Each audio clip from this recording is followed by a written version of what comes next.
Disclaimer: the information and education material contained herein is meant to promote the general understanding and dialogue of GAN's processing. Such information is not meant or intended to serve as a substitute for a healthcare professional's clinical training, experience, or judgment. For patients and individuals, such information is not to be a substitute for professional medical, therapeutic, or healthcare advice or counseling. For medical issues or concerns, including decisions about medications and other treatments, readers, viewers, listeners should always consult their physician or, in serious cases, seek immediate assistance from emergency personnel. Prescription information, procedures, and use of medical devices information should be undertaken only by properly trained and certified medical personnel. We specifically disclaim any warranties, express or implied, including implied warranties of merchantability or fitness for a particular purpose. Such information is provided, as is, and is believed to be accurate at the time of its publishing, but it is the viewer's job to evaluate the accuracy of any information found in this presentation. Every case presented is of their own experience, applied by themselves for themselves, and it applies to their case only. Every person experiencing health problems should seek professional medical advice and consult their course of treatment with a doctor. The processes of plasma balancing described herein are a natural process which supports the body but does not replace medical advice or therapies one is already subject to.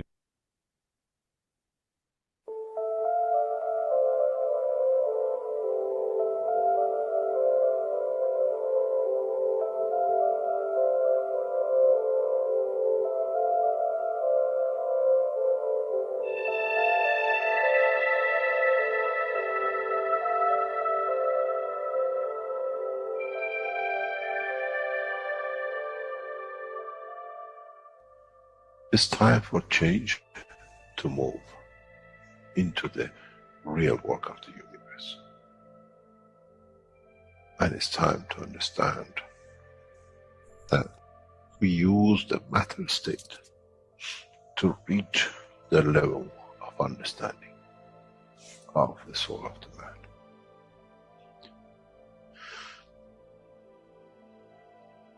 Now you understand maybe why the Creator has sent His messengers in the name of whatever you have had.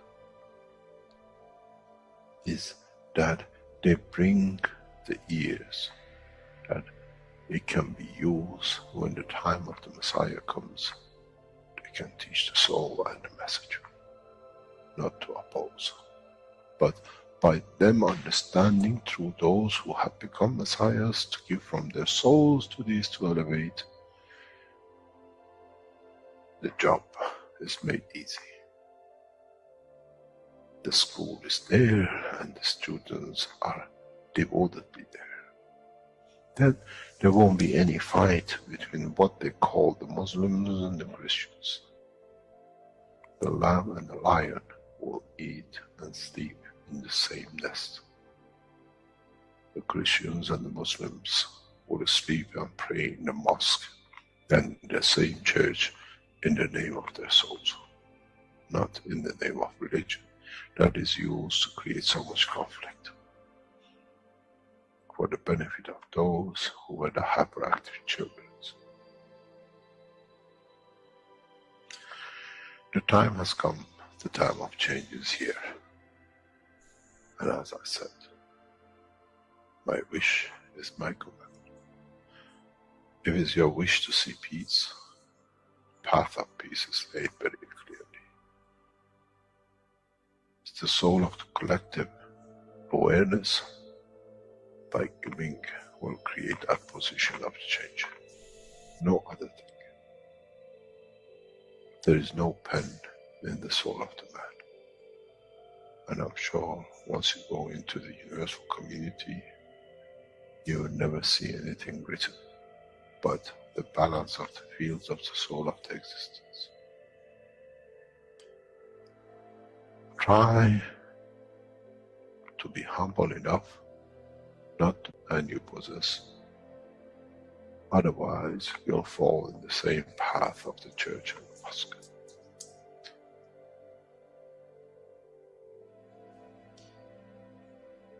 This is what we promised, and this is what we have delivered.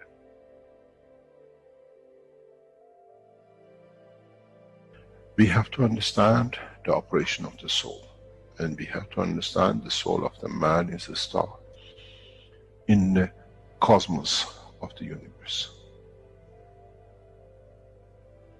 If we compare the soul of the man and many of us, 7 billion in one collection, Earth is like a galaxy with so many stars. When we look in the depth of the universe, we see galaxies with hundreds of millions of stars in it. So is the planet Earth. It carries 7 billion beautiful stars, which are the soul of the man. Carries with it soul of so many trillions of animals, plants, and everything else. So if you look, when someone who does not see the physicality of the earth and its content, what do they see? They see a galaxy with so many beautiful lights shining, each one according to their strength, each one according to their position.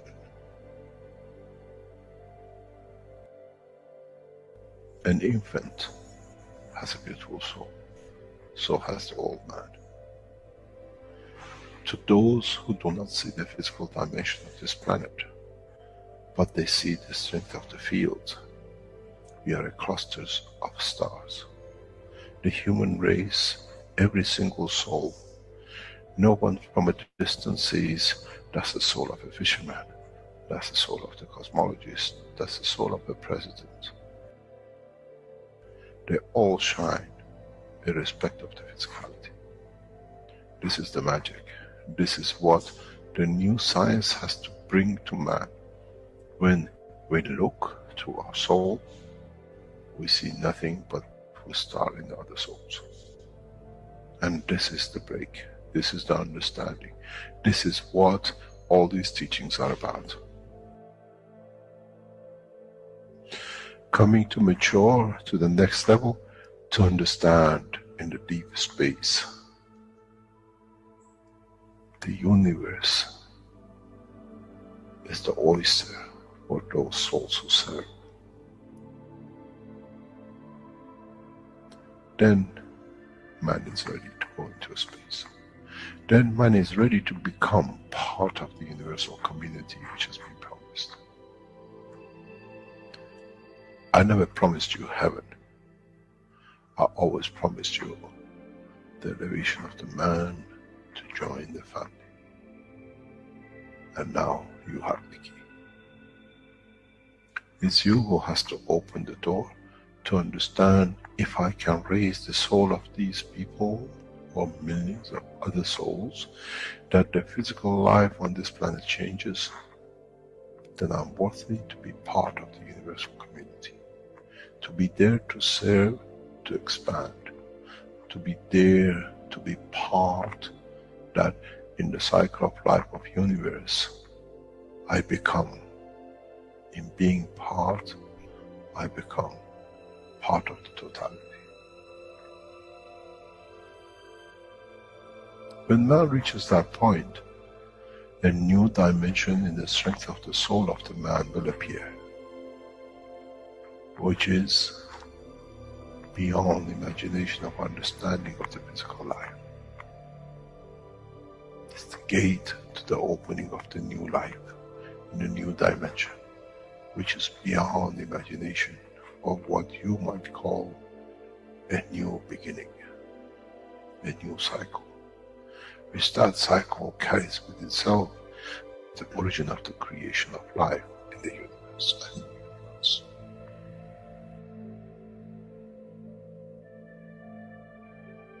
It's the elevation of the soul to serve, become the key, not a throne of the physical life. The time is right. The time has come for the man to go through this process.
Hello, everyone, and welcome to the 437th One Planet, One Nation, One Race for Justice and World Peace here on Tuesday, June 30th, 2026.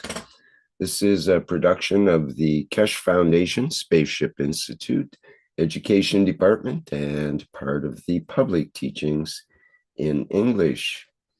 My name's Rick Crammond, and I'll be your host once again in this series of workshops weekly for the last 436 weeks. And now we are joined once again with the members and support members of the Universal Council, who will be presenting in today's program. And let me just get that program up and ready here. And we can begin. I think Moshfek is doing our introduction today.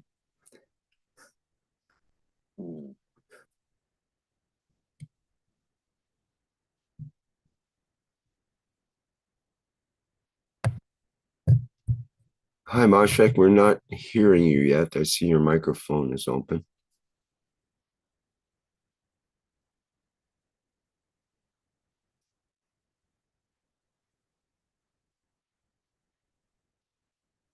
Still no. Oh, now we're starting to hear you. Go ahead. Yeah, my headphone is not somehow working, but it's okay. Today, today's I'm Mosfik, by the way, and representing Bengali language as a Universal Council support member. So today,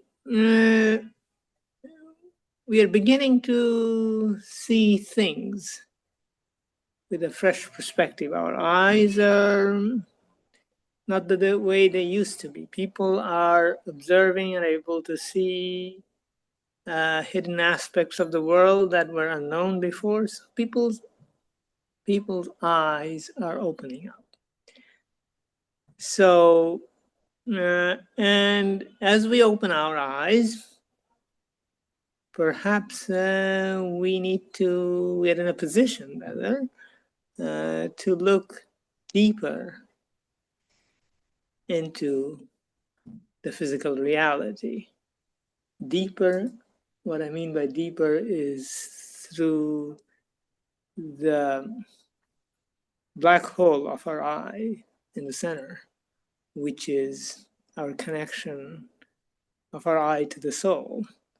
So as we observe physical things that are happening everywhere within ourselves, around us, perhaps we can see more than we ever thought was possible with that soul-eye connection. And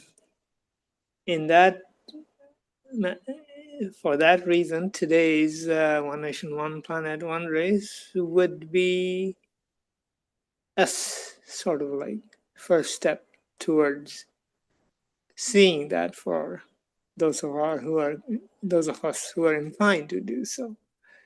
And since we know a lot more about how the function of the eye, and it's time to use them in our wishes, in our wishes coming to reality. And reality does not here mean just the physical reality, but the reality, the deeper reality. With that, I welcome everybody to today's One Nation, One Planet, One Race meeting. Thank you very much.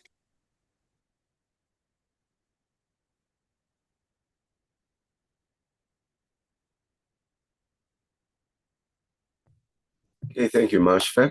Next, I have a video on the Keshe coin that's come out recently. And it's from the Keshe Foundation, of course, and we'll play that now.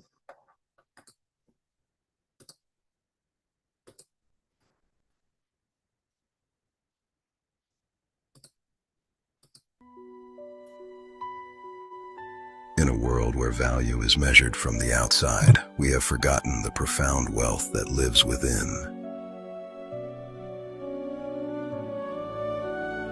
For too long, the pressure of survival has created a distance between us, leaving the most vulnerable to struggle in silence. But wealth is not found in scarcity or control. True value begins with the human spirit and the knowledge we share. Imagine a moment where every new life is recognized, not as a burden, but as the initial capital of our future peace. At the first breath, a child receives recognition. An equal foundation is set for food, medicine, education, and dignity. No one is left behind. From every corner of the earth, the same recognition is granted.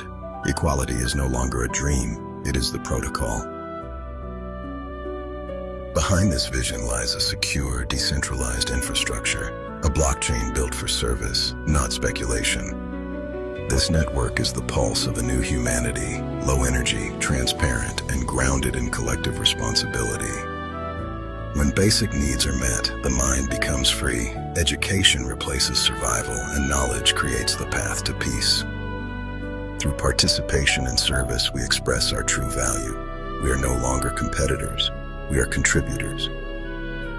Our technology now serves life. The scars of the old world are healed by the wisdom of the new. We are one people, on one planet, moving toward one destiny. The shadows of the past have finally given way to the light. When we stop fighting ourselves, we begin to search the universe. Peace is the foundation. The stars are our destination. Our journey into the deep mysteries of existence has only just begun. We turn toward the stars with open hearts. Value begins with the human, grows through knowledge, and evolves toward an eternal peace.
All right, that's our new Keshe coin video.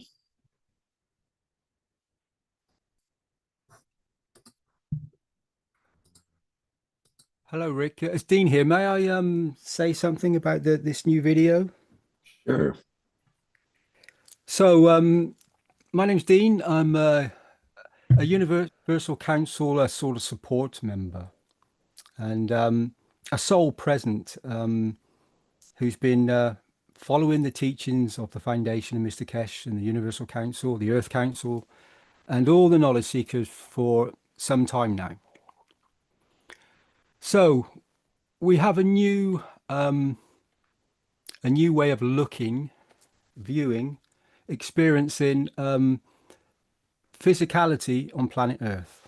We have the possibility to expand how we actually interact with each other within our communities, our environments, whether this is individually as you know, as a partner, as a family, community, and further out to include hemispheres, nations, planets, even. So this is the Keshe coin, and it's for a position of global governance. This is what's being said, and this this coin will give humanity the ability so that we even out the position of positions, because we have many that have very, very little, and we have some that have so much that they couldn't spend it in a million lifetimes.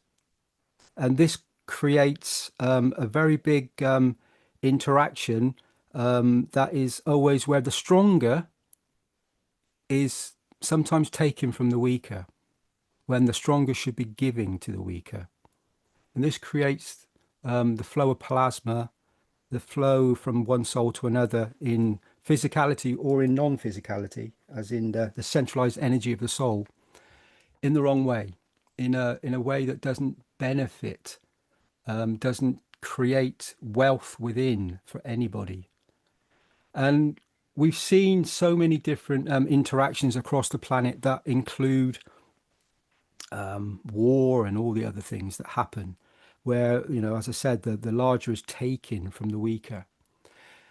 This Keshe coin, this possibility opens up where we can start to receive from birth. So a child can be nurtured and given to so that it never has a life of suffering, where it doesn't receive enough to be able to survive, to be able to function in the physical form that then leads to the, you know, the manifestation and the beauty of enlightenment and receiving more knowledge through the soul. Because when a being is in distress and emotionally distressed and physically, it never reaches the true essence of itself. Some do, but not many. And with this possibility of this coin, this lifetime grant, as you can see, it will give to the child and to the student and to the people as we become older. And you all receive at different parts. You will become wealthy in the fact that you will never have to go looking for physical interactions to be able to survive and live a beautiful life. So what would this do? This would create a different position. Can you imagine? We've never had this for for a very long time. I think going back to other civilizations that lived this way. Can you imagine where a child comes in and it is supported from day one, regardless of who you are? And it receives all the love and care, the nourishment in many, many different ways, not just in physical form of eating, but in emotional and everything else from day one.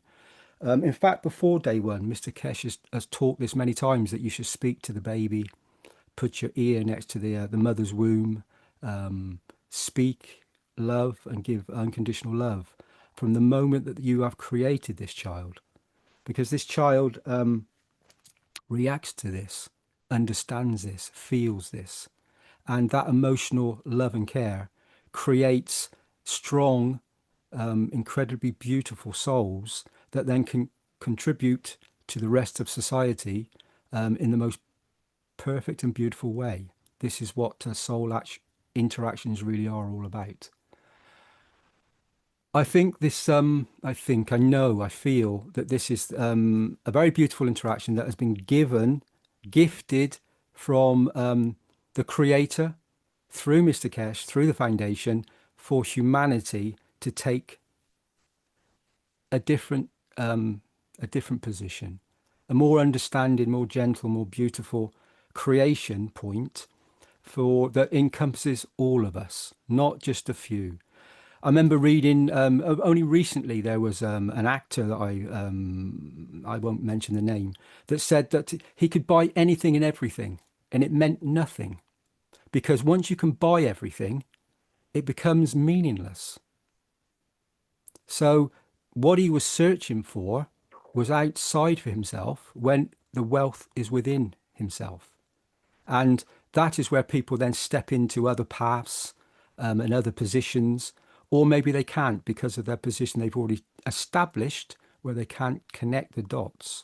So they fall back into old rhythms and old programs that have been around for lifetimes, civilizations on planet Earth.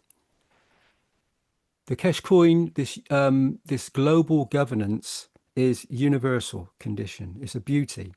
It's not here to create imbalance or to create a position where one would, hurt another, would create a position of neglect or anything that would, dehumanize or create in the wrong way. It's the most beautiful, loving creation, and it's being presented for every single living being on planet Earth. Global governance, where we all receive what we need. So when you receive what you need, what does that mean? What would it achieve? What would it do? Can you imagine, put yourself in this position right now, where you have everything that you need? So you would have financial support. You would have everything you need emotionally from a loving position. You would have everything you need from a community, from your relationships, from your nation. And then the freedom to enjoy this by sharing it across the planet. And those interactions would then inspire and bring forward the next part, which is the universal community that have always been present with us from day one, but they're waiting for this opportunity, this beauty, this peace to be established. And once it is established, then everything changes. There has to be a point in time where we bring this forward. Now, I know that the foundation has been under a lot of pressure from outside sources to create disharmony.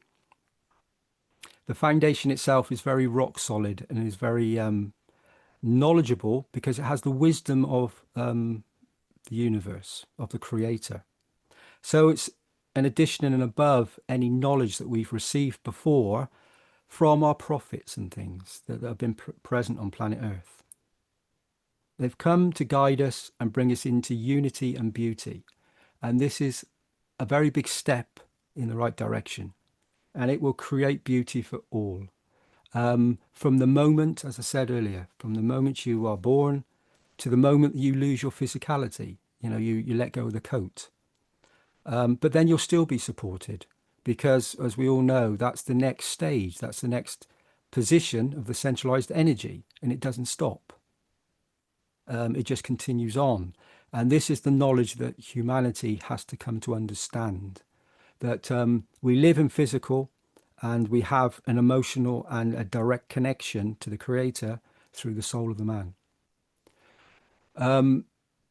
This global governance, once it takes its position and these coins are released across the planet, there will be an instant soul enhancement that will create wealth within for each and every one of us.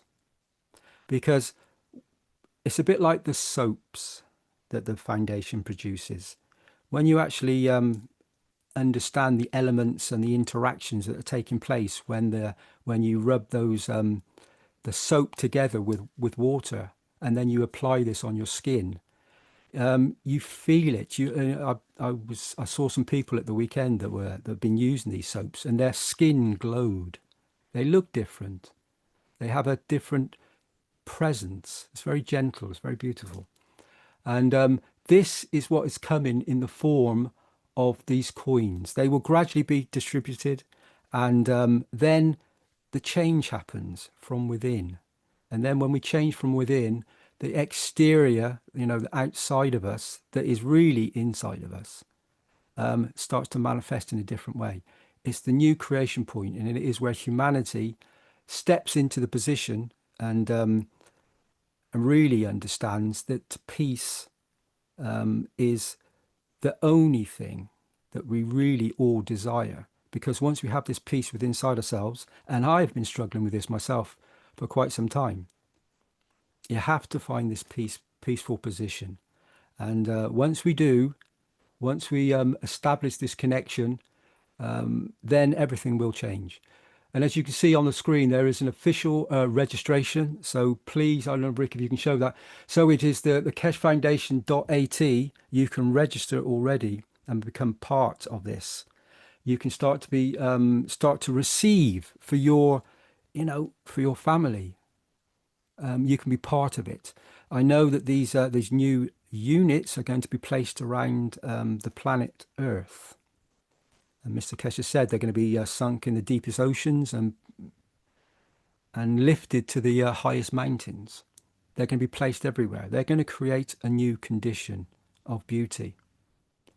So if you feel this and you understand this is the time for the change for all of us, as a species, as humanity, not individually, but as one, we have to grow up. We have to mature.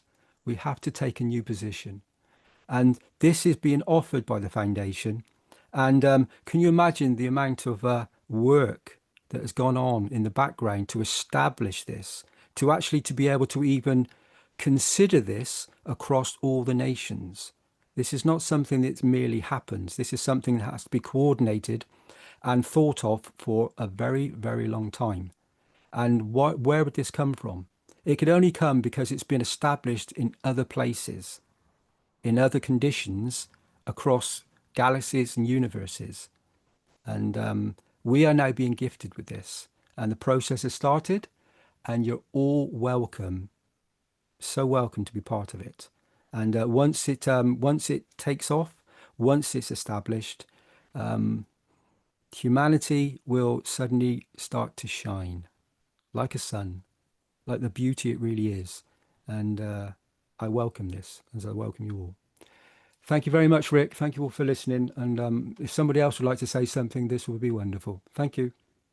Dean, I wanted to ask you a question. Thank you for sharing. How is this club or this association is connected to the coins and connected to the game? And we need a clearer understanding of this process in a way.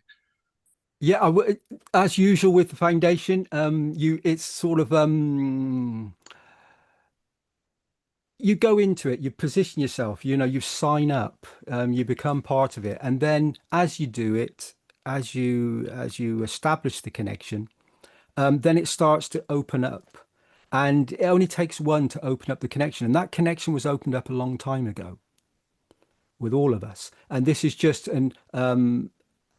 a part of it. It's been growing, and when a soul steps in and adds the beauty of the unlimited soul, it starts creating.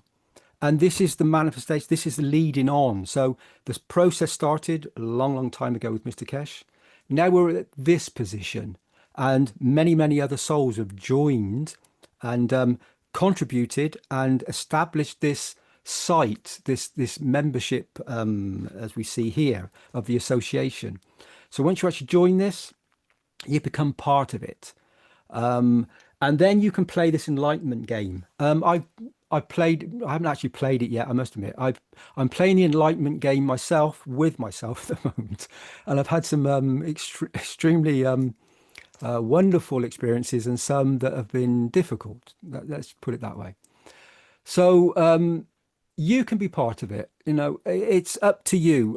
The actual what you speak about, Mark, you probably know more than I. When it comes to the technical side, I'm not the best person to do. I'm more of I feel things and I understand things, but to explain them in a way that the foundation would be the best for the foundation. Maybe I'm not the best person for this. But I know humanity is greatly going to benefit once this really is put out there and established. Everything on planet Earth will change very quickly, because as we know, when a soul steps into a position and starts to receive from the Creator, wonderful things start to open up. And Mr. Keshe always said that for some of us, we won't be able to go there because the soul won't allow you, depending upon what you've done, who you are. To my understanding and my real feelings, forgiveness is one of the most beautiful things you can do. So you have to forgive. You have to forgive to be able to move forward. And I think humanity has to forgive itself, really forgive itself in all its processes and interactions that has been taking place for quite some time. So, Mark, I don't know if you'd like to answer a bit better than that, please do. No, I'm in a way guessing or trying to understand what this whole procedure is. But apparently, because these are being sort of tracked and monitored and everything else, in a way, I want my coins ASAP. But of course, they're going to be metered out. You can't call on all of them. But if you've already registered for this club or this association, and again, we need an expert. I'm sure the foundation has consulted with experts on association. There's a reason for all this. We'll find out more as we go along. But if you've registered for this already, once the coins are ready to be released, you'll have to re-register. You'll get a code. That code, I believe, will be entered into your game as your permanent sort of passport ID marker or whatever you want to call it. And then those coins will be in the game, which then you can move them around in the marketplace, perhaps as a cash coin, or turn them in for an exchange of gold, as I understand it, at this point, if you need local currency until the coin is fully accepted worldwide. So this is the procedure, but the association has some major benefits that I don't think we're aware of. We need an expert to sort of tell us, but we've heard in certain lockdown situations and others that happened, and we're all aware of that people in association had certain rights or privileges that weren't granted to those not in an association. I don't know if every association or club is written differently or there's a standard for everyone, but this is part of the procedure of getting your coins and making sure they're not lost or stolen, even though that is a possibility. But if they are, your code will be locked down, and then of course they'll be restored once it's found out, or it'll be stopped from being used by anyone else. So that's why this whole process is intertied into the coin, the game, and the association. And we're just starting to open our understanding of it up. So, Mark, sorry if I interrupt you. Good afternoon, everybody. Anytime. I'm Stefania from the Italian language for the Universal Council. Because this is a question who appear a lot in the language group, and I'm sure many language group will have the same question. So, from my understanding, this is what I did as well. So I went into the website to the link you showed before, the one finished with IT, if I'm correct. The link you showed before take you to this page, if I'm correct. And from here, people can choose to become a full member or partial member, and then will be asked to also make a donation. Then if understood, because I arrived up to here, then from here, you can re-log in into the peace game if you already were playing before. So when you played before, you did all the procedure where you give your name, surname, password. Then once you go back to become a member, and you can decide member or full member or partially member, then you have to re-log in again from scratch, if I'm correct. Because in my case, I didn't go back to play the game of peace after that because I had a few problems with the internet. So if I understood, you have to re-log again fully from like if it was the first time into the game of peace to be able to play again. But you're full member. So at this stage, I didn't open my wallet. I didn't give any ID ID yet or face recognition information. So, but from my understanding, if you then want to start the game in fully and then be able also to receive cash coin in the future or play in a in complete way, you have to then finish the enrollment procedure. Once it's announced. Okay, so that bit is not necessary to do now, just because I have to then refer back to the Italian knowledge seeker. No, you can do it now. I can do it now. You'll just Okay. have to re-register, as we did when the game sort of got interrupted and we needed a code to put in there to continue playing. But to me, this is, and of course we've heard this before, this is the best offer on the internet. Can you imagine making a donation or being part of the association for €1 on up, whatever you'd like, and in exchange, you would receive 10 cash coins, which are valued at €1,000 per coin. Is this the best deal on the internet? Okay, Marco, repeat. So you're saying that because I want to be clear with the Italian group, no? So you're saying that if any knowledge seeker will go into the procedure of going to the link that you showed before, will access this page, then they will become member. Then once they do a donation, the minimum donation is €1 onwards.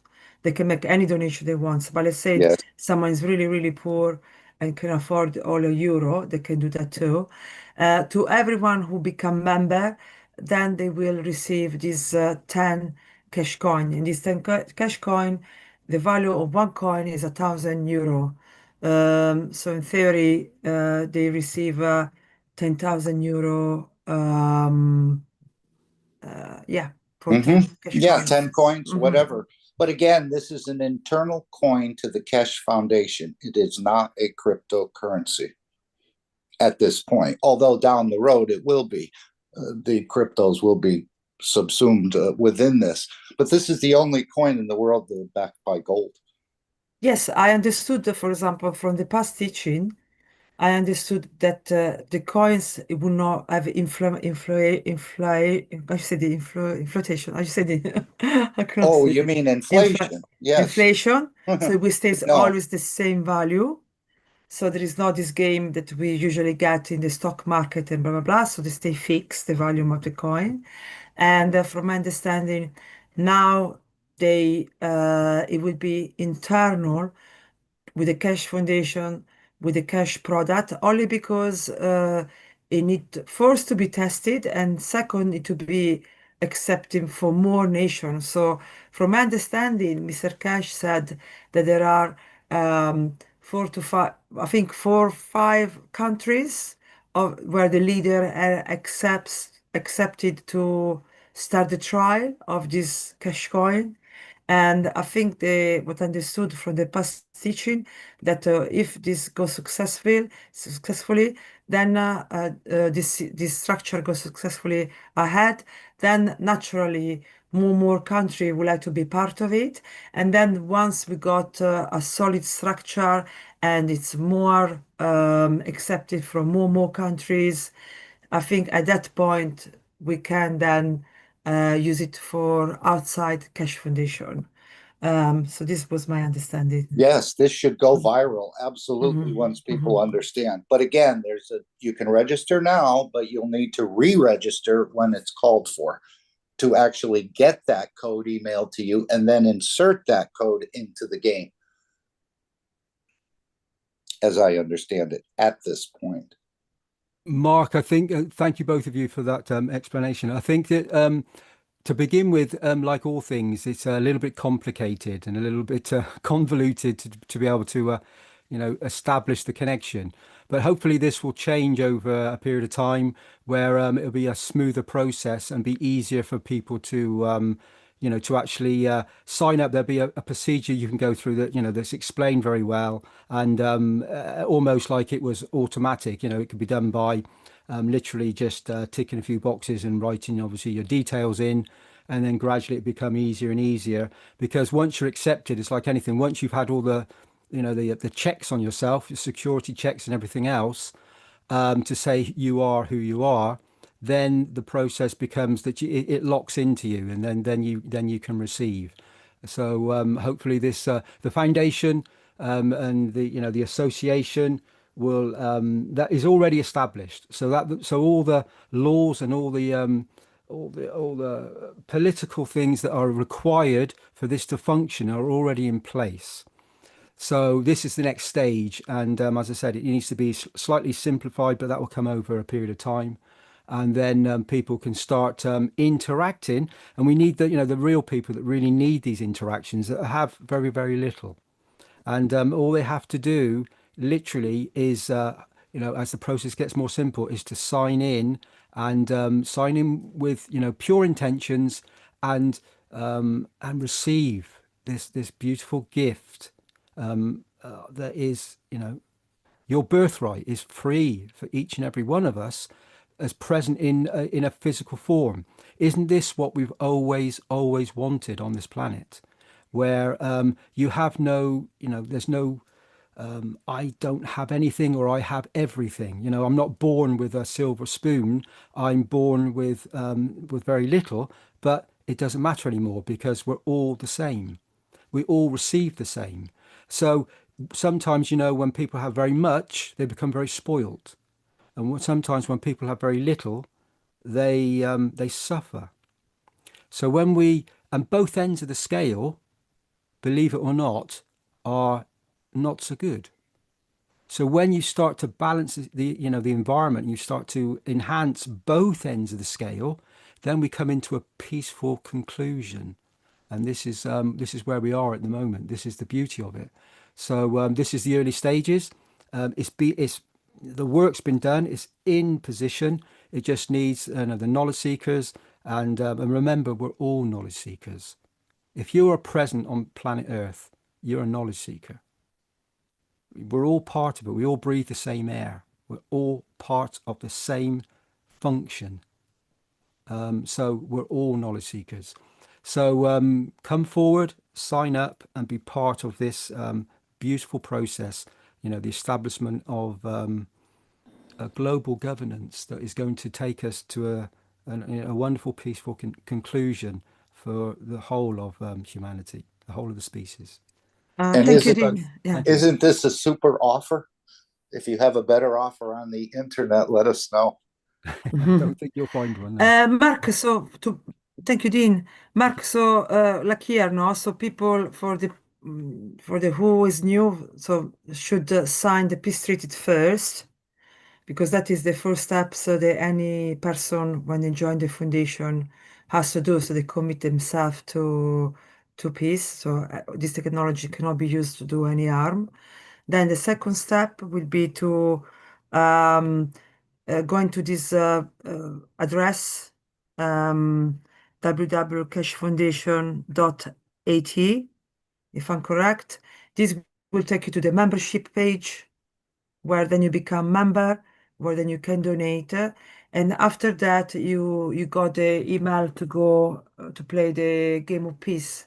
And there you by playing the game of peace, I suppose because for who play the game of peace knows that there are questionnaire to grow your knowledge in plasma technology, and there are questionnaire also to grow your knowledge in how the world, how is the world. For example, I'm really ignorant on the geographic of the world, and I have to say, from my experience, by playing this game, I learn a lot on the location of different nation, how many countries there are. For example, for me, it was really surprising how big Africa is, how many countries there are in Africa.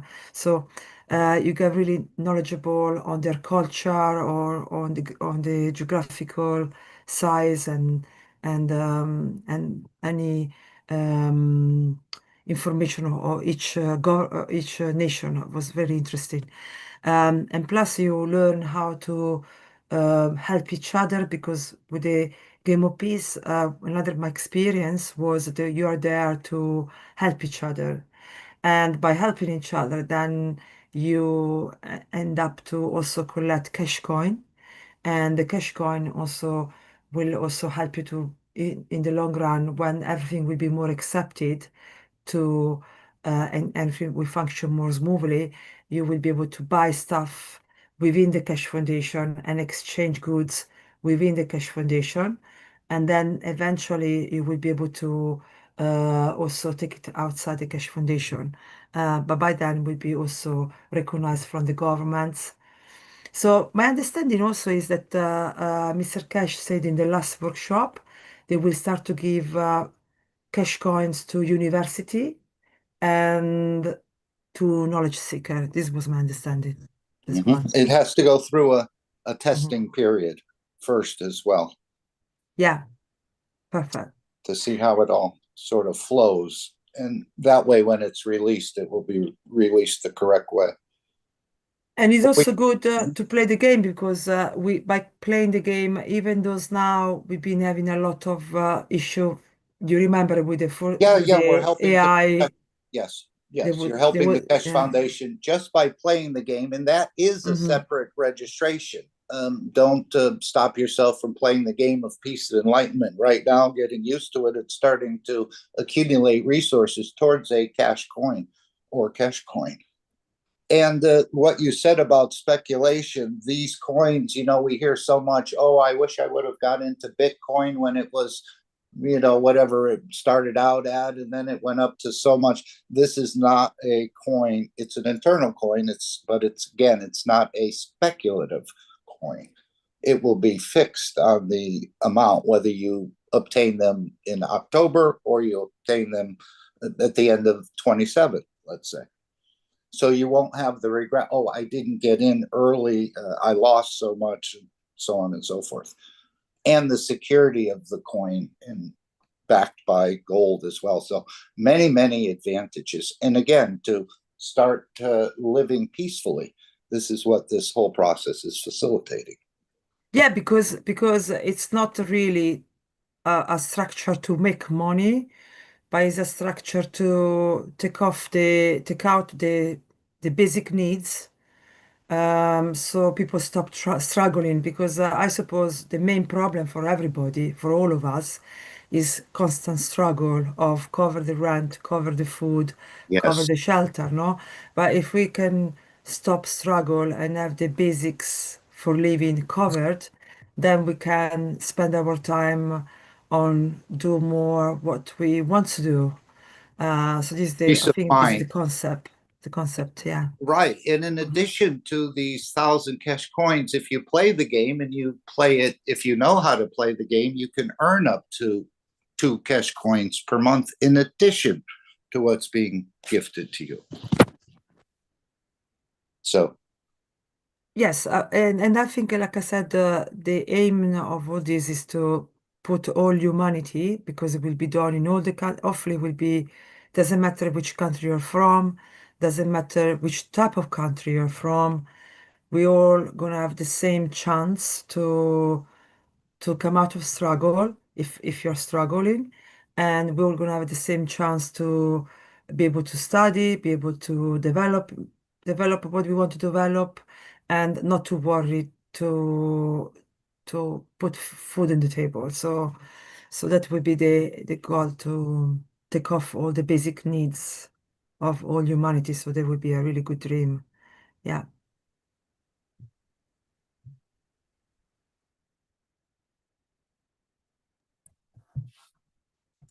It's Dean again. Can I just quickly say something? So I think what's really important here is that what we realize is that this takes away all the fear of being present.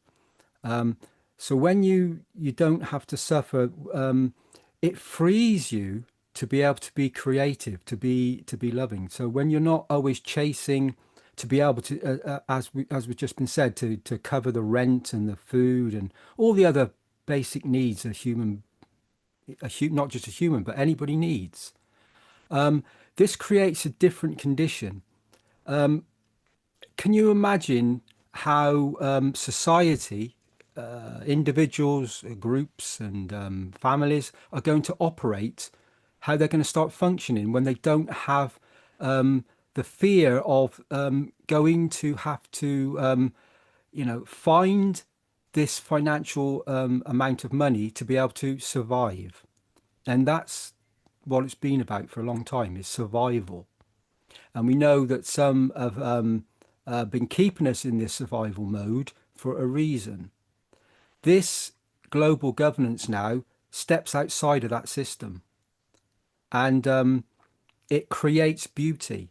And I think that it will be where you'll have, to begin with, some will be operating one system and some in the other. But then when one system realizes what the other's receiving, they're going to want to come across. They're going to want to be part of it. And this is going to be a gradual process. And as Mr. Keshe was said, when one government or anybody else steps into this position of peace, then the others will have no choice. And I think we're starting to understand that this has taken a position already. So thank you. And the idea here, Dean, is when the physical needs are met of an individual, then the mind is free. I think we heard that generated by in one of the AI videos where Mr. Keshe had mentioned it. And the mind is free to do other explorations and other understandings, not worrying where is the fuel coming from, where is the food coming from, the water, and so on. So we're freeing the mind, or the foundation is freeing the mind of the man for bigger explorations by, in a way, covering the physical needs. Yeah, because for example, in Italy, I speak about Italy because obviously I'm Italian, but a lot of crimes, and I know in South America as well, in Africa for sure, but a lot of crime. There are a lot of crimes, and the reason because a lot of crimes, what they're doing at the moment, they keep the place very poor. They give no chance to youngest people to get any type of job, and they growing crime like gang or the growing criminal things to increase the drugs or drinks, increase all the uh, things. So young people then going to gangs, maybe they go and buy drugs, selling drugs because that or become a part of mafia groups only because they're desperate. They don't have food, they don't have work, So and it's the only way for them to survive. So they don't want to become part of a gang, but there is no job, there is nothing for them there is no future for them.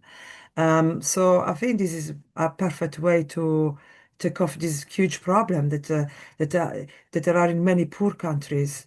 And a lot of time we see also that the government itself play the game on keeping these places poor with a lot of crime and then creating war between people. Um, yeah, and then it created many other problems on top. So I hope I'm sure actually if I'm sure that if people understand how to enroll, how to play this game and what this game gonna bring to all of us, I'm pretty sure it will go like a fire because people are well fed up of staying in this situation, but they have no other alternative. So they prefer to stay in a really bad situation just because they don't know any other alternative way. So for me here we're creating a different way of living. So it's an alternative to what people have. And then naturally everyone will jump to this way of living because um, they can see works, they can see that resolve many problems. So they will do a natural jump. But I don't think no one will jump in the voids, and they would prefer to stay in the really maybe poor, very difficult life, only because they cannot jump in something they don't know what it is. So I think has really, especially as we are more fortunate, as we're living in a countries where there are no wars, or countries where we can have a job, we can have house and food. Maybe for us, is important that we start this process. So then when it's well up and running, people with really serious problems, they can see that this system works and they can make the jump for themselves because they can see it's up and running and working. Yeah. So Right, and I was thinking how Mr. Keshe had said this is the most beautiful place in the matter state in the universe, but yet one of the harshest places to exist. So this program, the structure that's being set in place is going to balance that out. So the beauty of the physicality will be matched by the needs being met in a way. And again, it's a training program to allow us to actually do many of these things ourselves without supporting structures. I think this is the very first steps that we prove us that we work as one nation, one race, and one planet. Because between all of us in this planet, between all of us in this, even us as a knowledge seeker, some of us are in a comfortable position where have a plenty of time to dedicate to playing the games or dedicating to start this process. And then gradually people with less time but will have a better understanding because the people with a lot of time, they will kind of spread the road, you know, you know. So it is a is example how can we work as one nation and one race because we are in a different part of the world with different situation, with different, you know. So some of us can start doing this work, other can start later, and other will join much later. But we can help each other in this way by setting this up like we're doing already.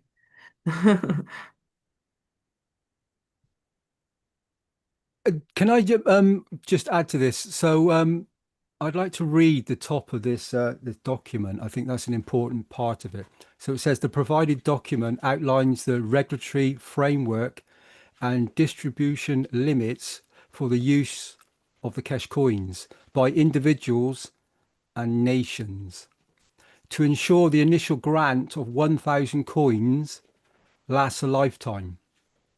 The foundation enforces strict annual spending caps based on the recipient's age. These digital assets are strictly non-transferable and revert to a centralized reserve upon the holder's passing. Furthermore, national governments may qualify for a specific allocation of coins for every registered citizen, provided they sign a formal peace treaty. Eligibility for these benefits is verified through official birth records and active registration of the organization's primary digital platform. This system functions as a controlled economic structure designed to manage long-term resource allocation.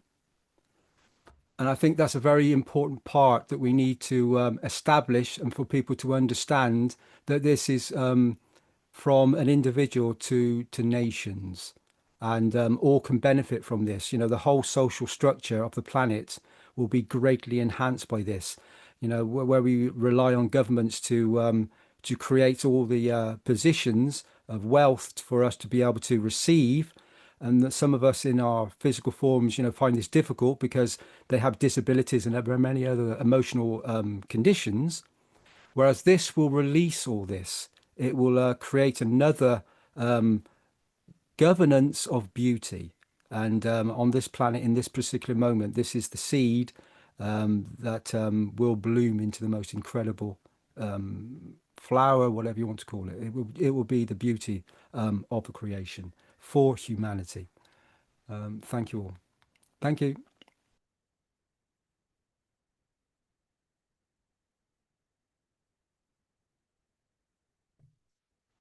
Okay, perhaps we can move to our next position here now.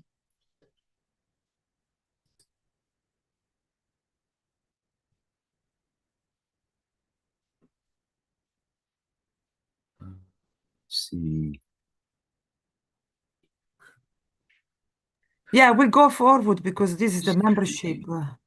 Yeah, perfect.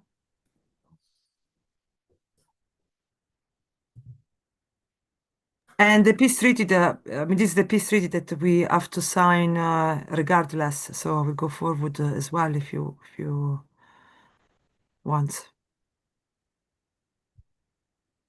Okay, so these are the wishes. So shall And I? Yeah. I'll just remind our audience we'll have a full minute of silence after each wish is verbalized. And please go ahead.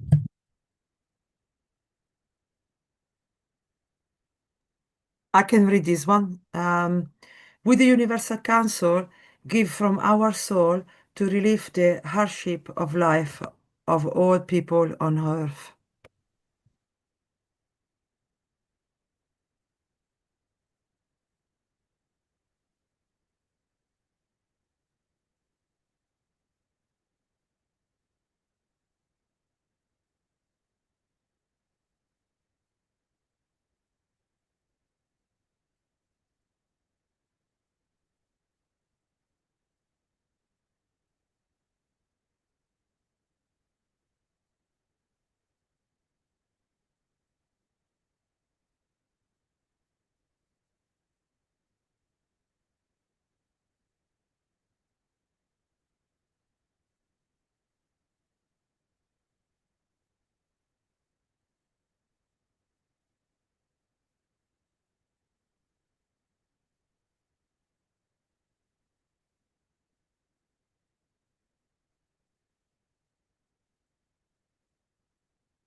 We, the Universal Council, give from our soul to provide for success of the goals of Keshe Foundation.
We, the Universal Council, give from our souls for having more peace and justice all over this planet very soon.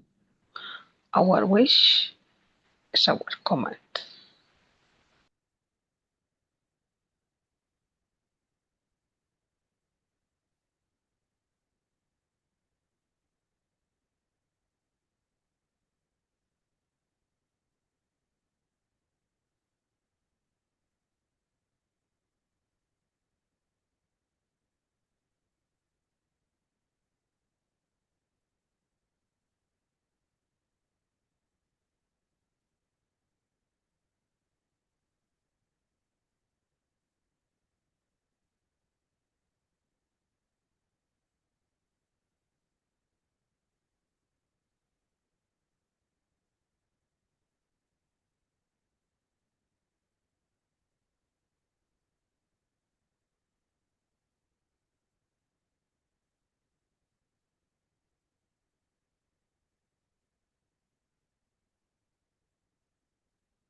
We, the Universal Council, give through our soul all the love always to all souls in existence.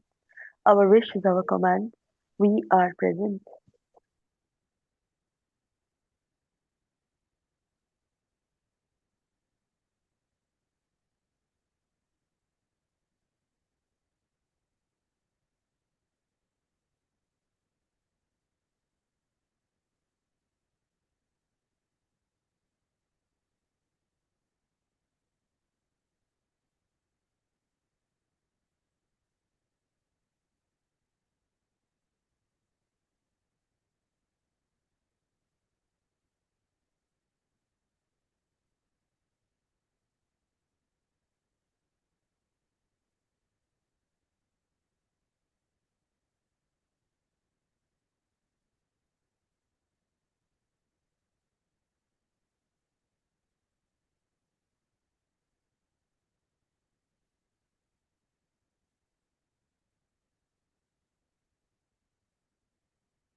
We, the Universal Council, wish for the continued development and expansion of the new plasma city, hidden behind the game of peace and enlightenment, allowing the freedom of the physicality and the soul of humanity. Our wish is our command. We are present.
We, the Universal Council, give from our souls and invite all of humanity to elevate the soul of every leader in every nation to work as one soul, in one direction to achieve peace as one nation, one planet, and one race.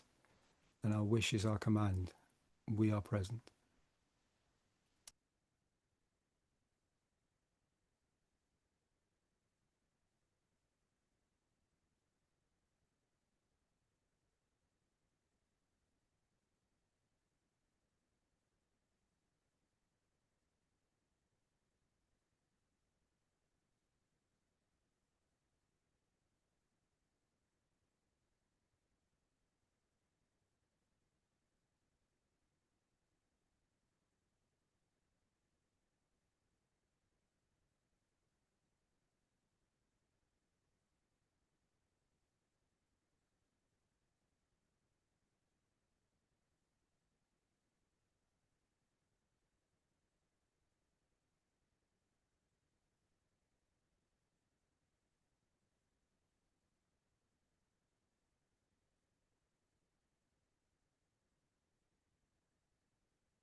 I love you, my soul.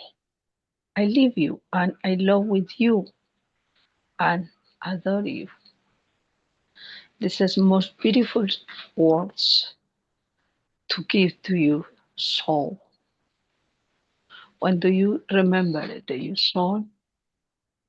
All the time you give it beautiful words with your emotion, your loving emotion. And it is most beautiful way to connect with the soul of physicality. You say thank you to every cells in your body because give it the possibility to take care of your physicality. And daily when you intend connecting your soul, your physicality with your soul, and when you tell you connection with your soul, you give that way. You give that bridge to connect automatically all beings around you with the permission, because we construct the peace around you. You modify your environment. You give power across your brain, across your exhalation. You be peace.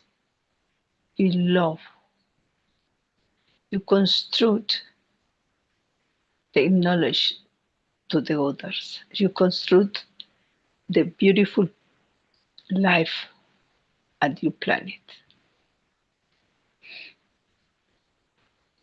I continue with the soul connection in my own language. Cuando tú quieras conectarte con tu alma,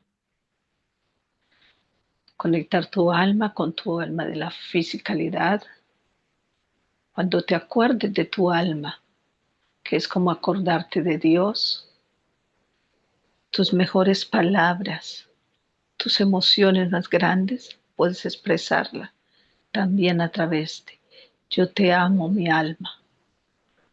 Yo vivo contigo, te amo y te adoro. Amo a los otros a través de ti.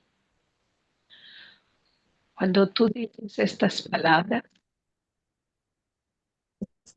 todo tu amor, también habla con tus células, agradeceles una a una las millones de células que componen tu cuerpo por permitirte esta fisicalidad. Y entonces, con tu emoción, conecta tu alma con tu alma de la fisicalidad y está listo para expandir todo tu amor, toda tu energía con otros seres a tu alrededor, con su permiso. Y así, una a una, tú expandes tu alma y las conectas con ellas. Entonces, con tu maravillosa emoción, construyes a través de tu amor, de tu conocimiento, llevas a través de tu respiración internamente, atraes todos los rayos cósmicos, todas las maravillas que el universo te ha brindado, que el creador del universo te brinda. Cuando exhalas, entregas todo ese amor y todo ese conocimiento para el medio ambiente, para modificar todo a tu alrededor. Que juntos construimos todo lo que queremos en nuestro entorno. Así pedimos permiso a todos y cada uno de los líderes de todo tipo de comunidad, de los líderes mundiales, para que se conecten con toda esta alma, que es el alma de la paz, que es el alma de todos los seres a tu alrededor, con todos los seres que estamos unidos, todos como un solo ser, como una sola conexión. Pedimos a través de esta energía que el alma de todos y cada uno de estos líderes se eleve para que su vida siempre esté basada en la ética del Creador, que es la ética de Mitra. Y así su mensaje siempre sea un mensaje de paz, un mensaje de amor, un mensaje de convivencia pacífica entre todos los seres, de todos los seres que vivimos en este planeta. Somos iguales y todos necesitamos eliminar el sufrimiento en este planeta. Y así conectados como parte de los seres, de todos los seres que están en la Tierra, también podemos conectarles con todos los seres en el universo, con todos los seres en paz. Conectamos con cada alma, asimismo como podemos conectar con cada uno de los sistemas construidos por la Fundación Keshe. Sistemas plasmáticos de rayos cósmicos, como una sola alma, como una sola energía, para elevar también el alma del planeta.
sintiendo toda esa emoción de amor, de paz,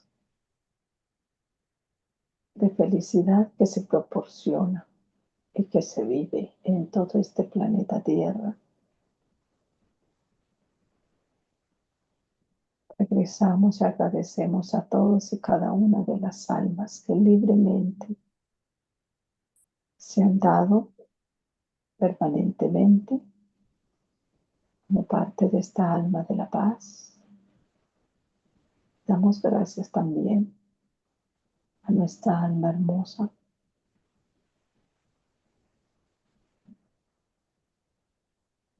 como parte de ese amor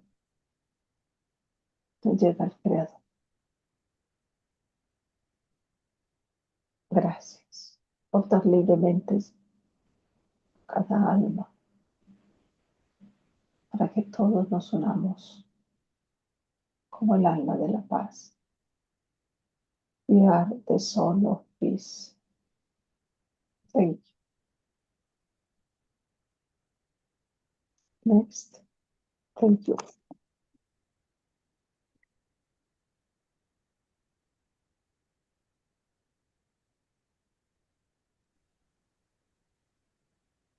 Thank you. I think we all felt the beauty of your soul then, and we all received from that. You could feel it in the voice and in the emotion, and yeah, we all felt that. It was very, very beautiful. Thank you. So we, the Universal Council, invite the Keshe and Universal family present on the earth in unifying at the soul level every time, every day at 9 p.m. CET or CEST, which is a summertime.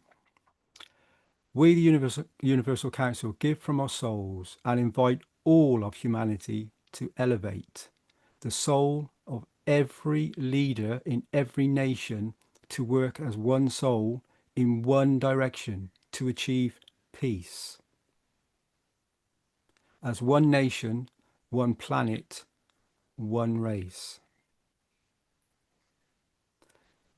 There is no judgment. We know and we sense that, as was spoken, that certain positions will do it to themselves, will create, and it will be their own demise. And this is the power of the soul. And when the soul has been elevated and repositioned,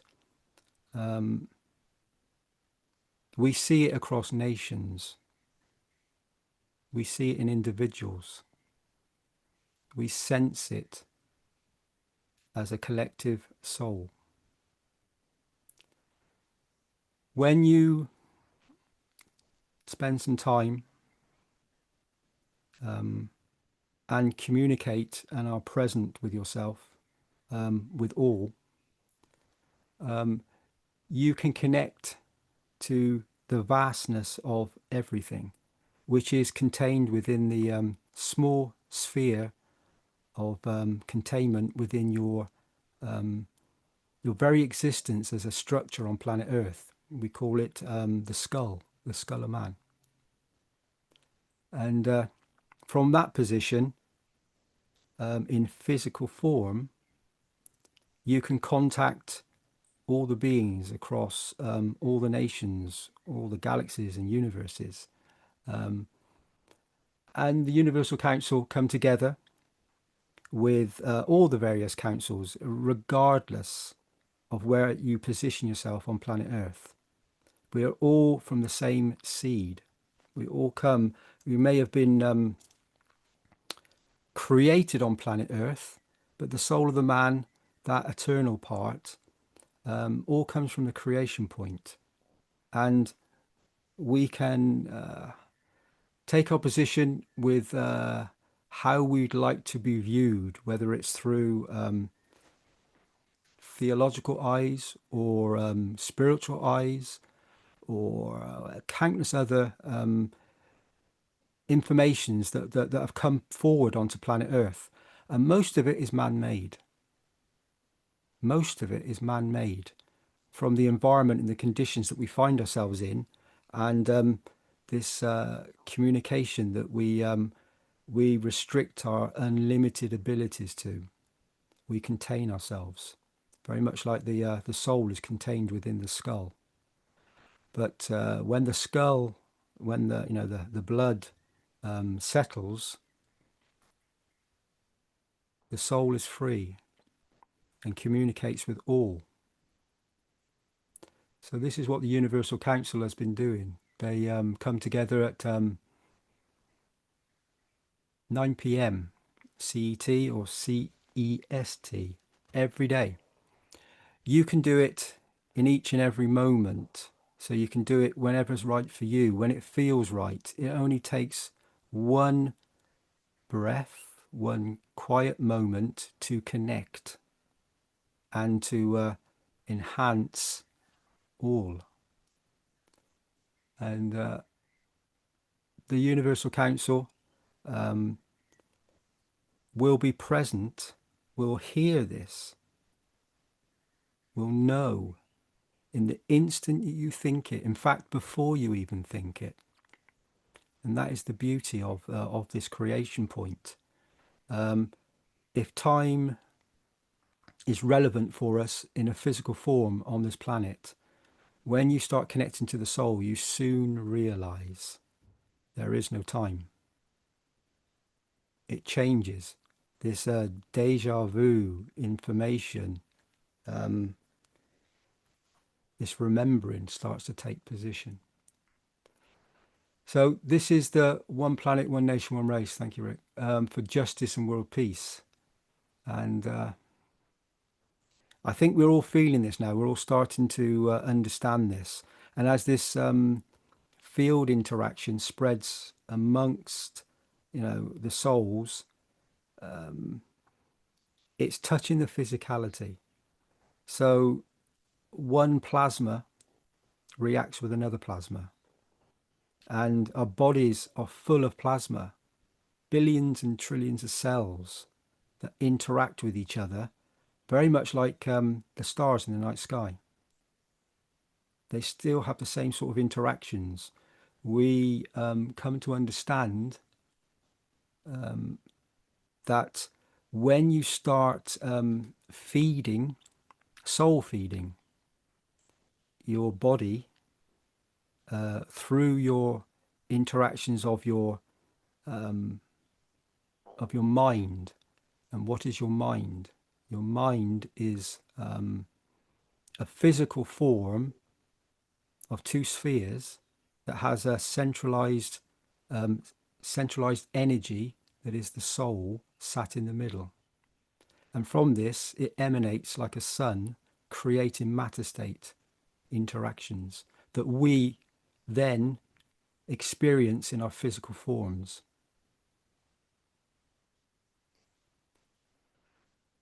Understand the beauty within, understand your presence, and interact and create the peace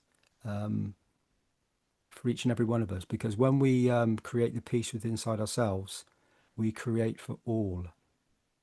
And that is that's a beautiful thing. And I'm sure many of the souls that are going through many situations, if they take one moment to step aside and really share their soul, as we've just experienced just now, the beauty is undeniable. It is astounding, and you feel it, you sense it, you know it's true. And I know we all feel this, because we can deny it all we want, but you sense it, you know. We all do, as one. So one planet, one nation, one race. And it is for justice and world peace. And that always starts within. Thank you, Rick.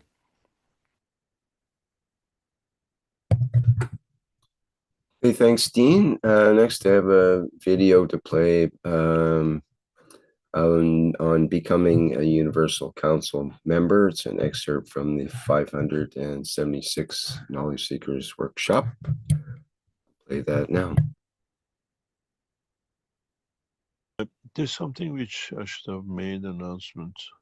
As we are structuring and in a new development of the Keshe Foundation is worldwide application and implication, as we set up the structure for Universal Council, a number of Universal Council members have become old and they reach the age of 60, and they served during the 60 years. They are there till 61.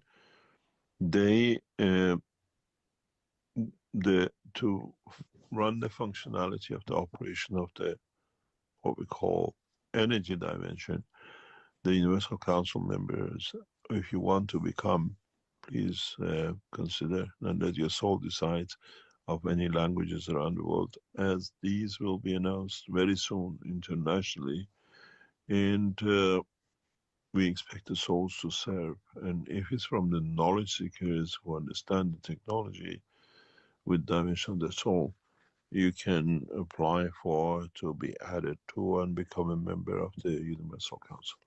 The Earth Council is appointed by the Keshe Foundation on the grounds of true structure of the nationality, understanding the culture, that there is no prejudice by physical dimension of the borders. And so if you feel your soul is there to serve humanity in expansion and the growth of it, just apply for it at the Keshe Foundation, or send the email to info@keshe.foundation, say I would like to be a member of the Universal Council. We receive this regularly, and now we going to expand this very rapidly due to what is to come and what is to be done. Thank you very much. Thank you, my dear Rick. We also want to add together that welcome to the Keshe Foundation Spaceship Institute organization. This is a call to be a Universal Council member, Universal Council support member of Keshe Foundation, and this is the time, the only time. So welcome, beautiful souls from all over the planet. Now there is no boundaries anymore. The soul has no boundaries. Thank you, welcome. And also we invite you to connect with the member of the Universal Council to send us your questions to be answered live each week, or the needs of your community. And the essence is, my dear beautiful souls, to connect soulfully to each other. Anyhow, anyway, anywhere. So this is the way we can connect now, as everything is upgrading. As we all know, beauty is here, and you can share your experiences, teach us, advise us, connect with us. We can connect with each other, I will say rather, that in the Telegram groups of different languages of Keshe Foundation Spaceship Institute organization. Please do have your say. We also do that. We will say to you, you say to us. You teach us, we teach you. You love us, we love you. So all the love always, dear beautiful souls. Connect with us in the Telegram group so that we share, we connect. All the love always, and this connection is forever, as we know. Thank you for joining us as one soul of you. Thank you. Salam, namaste, salam.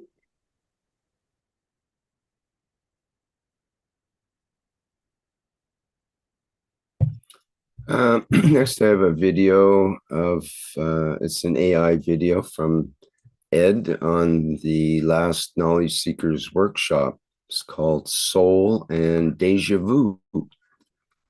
And just let me get that set up here. Do you have to be French, Rick, to understand deja vu? Good question. I don't think so. I think you have to be human. Okay, let me see. Here we go.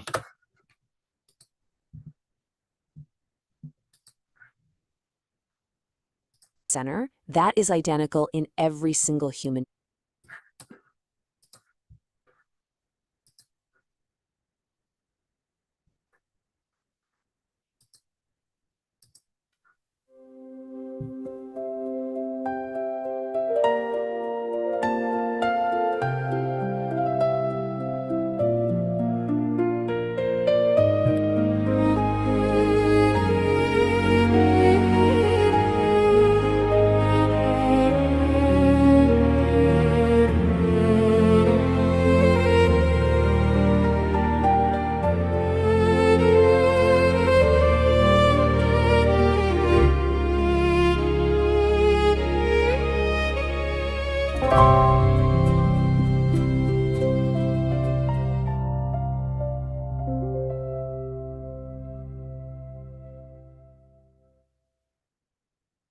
Hey everyone, and welcome to The Explainer.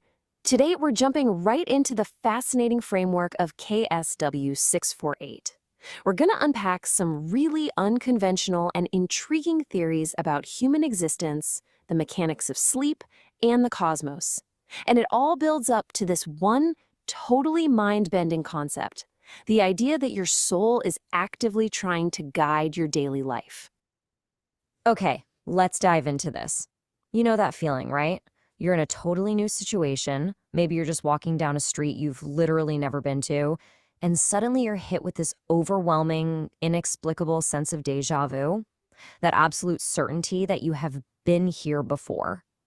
Now, we usually just brush that off as, a weird glitch in the brain, but what if it isn't a glitch at all? What if it's actually a direct message?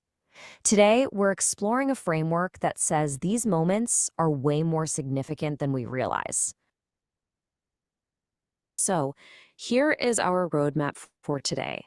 We're going to cover 1. The dual nature of emotion, 2. The porthole to the universe, 3. The nightly handover, 4. Déjà vu and the soul's guidance, and 5. Connecting to the cosmos. Starting with section 1. The dual nature of emotion. So, according to this framework, humanity kind of suffers from a blindness to its own duality. Our existence is almost schizophrenic, completely split between two things. First, you have physical emotion, which is entirely tied to your daily waking life, your immediate environment, all those daily stresses. And then you have the emotion of the soul of man, or the STM. To really wrap our heads around this, think about it like this. Say you feel absolutely zero affection for your mother in your day-to-day waking life, but then in a dream you see her and you're showering her with incredible love, hugging and kissing her. Why such a massive disconnect? Well, these teachings propose that the soul's emotions are entirely separate. They just aren't controlled by your physical reality. They operate completely independently, and we mainly experience them during what the source describes as the soul's travels. Moving right along to section 2. Porthole to the universe. Now, what's really interesting about this slide is how it bridges that gap. If we have these two completely separate sets of emotions and experiences, how do they actually connect? The source does something really cool here. It redefines a beautifully ordinary part of our anatomy, the pupil of your eye. In this context, it's referred to as the black hole. And it's described not just as some biological lens to let light in, but as a continuous, unclosable passage for the soul to connect to universal energies. There's a profound assertion being made here. Because this passage is quite literally always open, the soul is continuously connected to its universe. Permanently shutting this connection? Well, that's what humanity calls death. And interestingly enough, the text impartially notes that eye color, whether you have blue, green, or brown eyes, is essentially just cosmetic. It's simply a physical adaptation to handle atmospheric pressure and your physical environment. But that black pupil right in the center, that is identical in every single human being. It's the soul's rite of passage. The teachings even suggest a functional division for this connection, which is pretty wild. They propose that one eye is utilized for the soul's energy going out, while the other is strictly for receiving. Basically, it's an incredibly efficient way to prevent a cosmic traffic jam.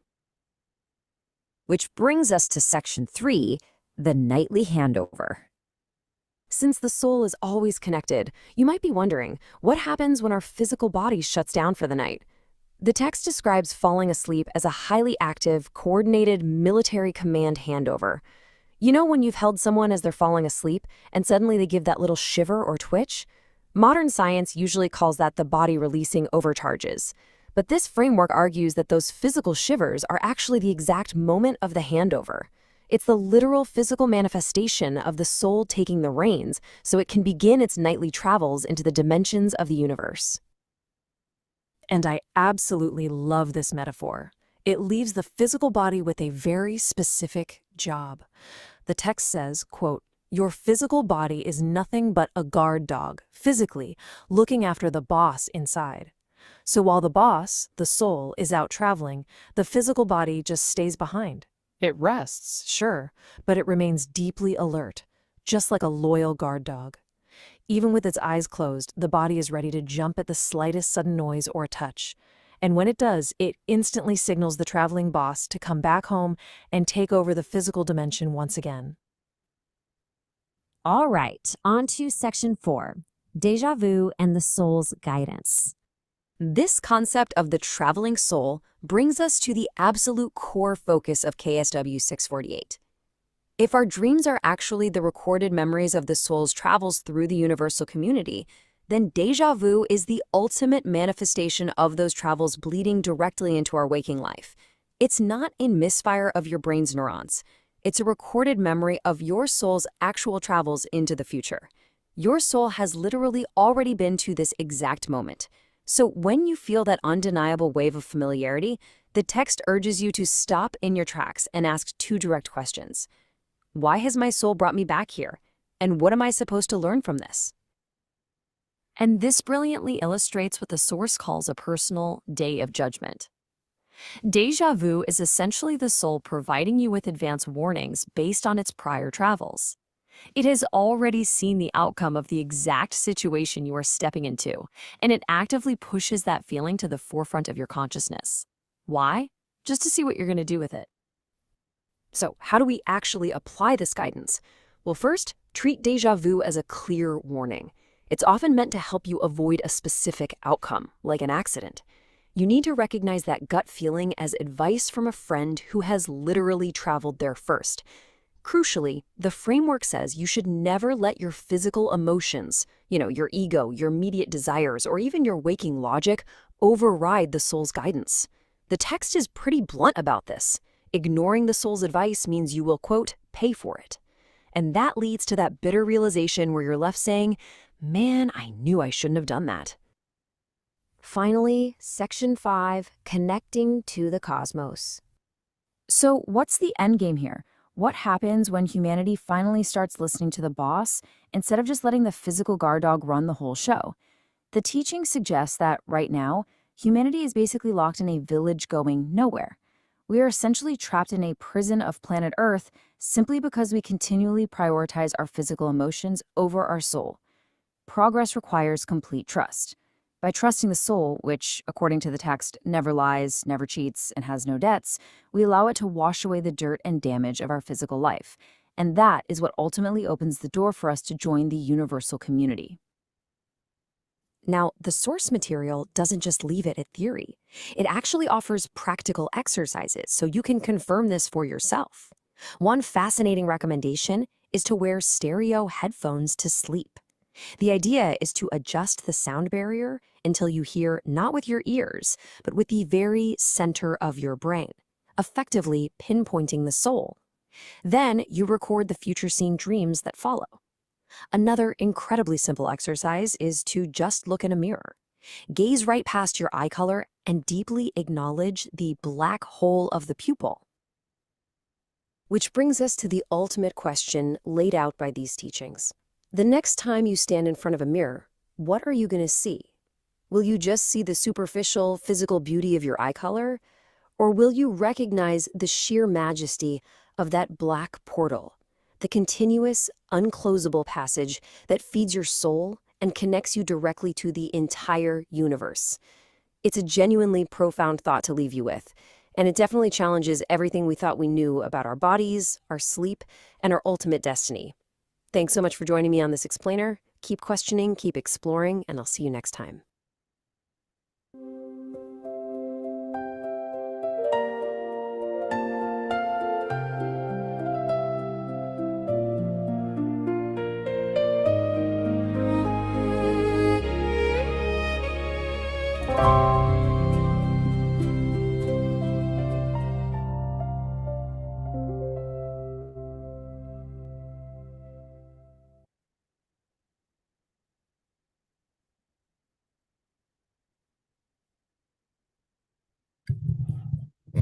All right, that was Soul and Déjà Vu from the last Knowledge Seekers workshop.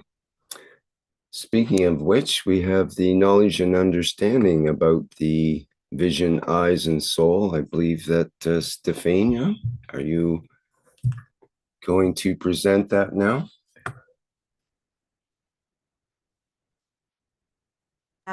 Yes, thank you. Can you hear me properly? Yes, clearly. Okay, fantastic, because I without my headphone. Um, yes, why not? It's such a great, it's very interesting workshop we're having at the moment. So it's the 648. So you just heard the summary of what our artificial intelligence understood from the workshop. I definitely recommend you to read and listen the workshop. We got the translation in different languages, in different language chat. If you don't speak English, or otherwise, go and listen the workshop in YouTube's. It's very interesting. And we went to talk again. We went deeper again on the function of the eyes. So so like Mushfaq said in the beginning, the eyes are not just for seeing.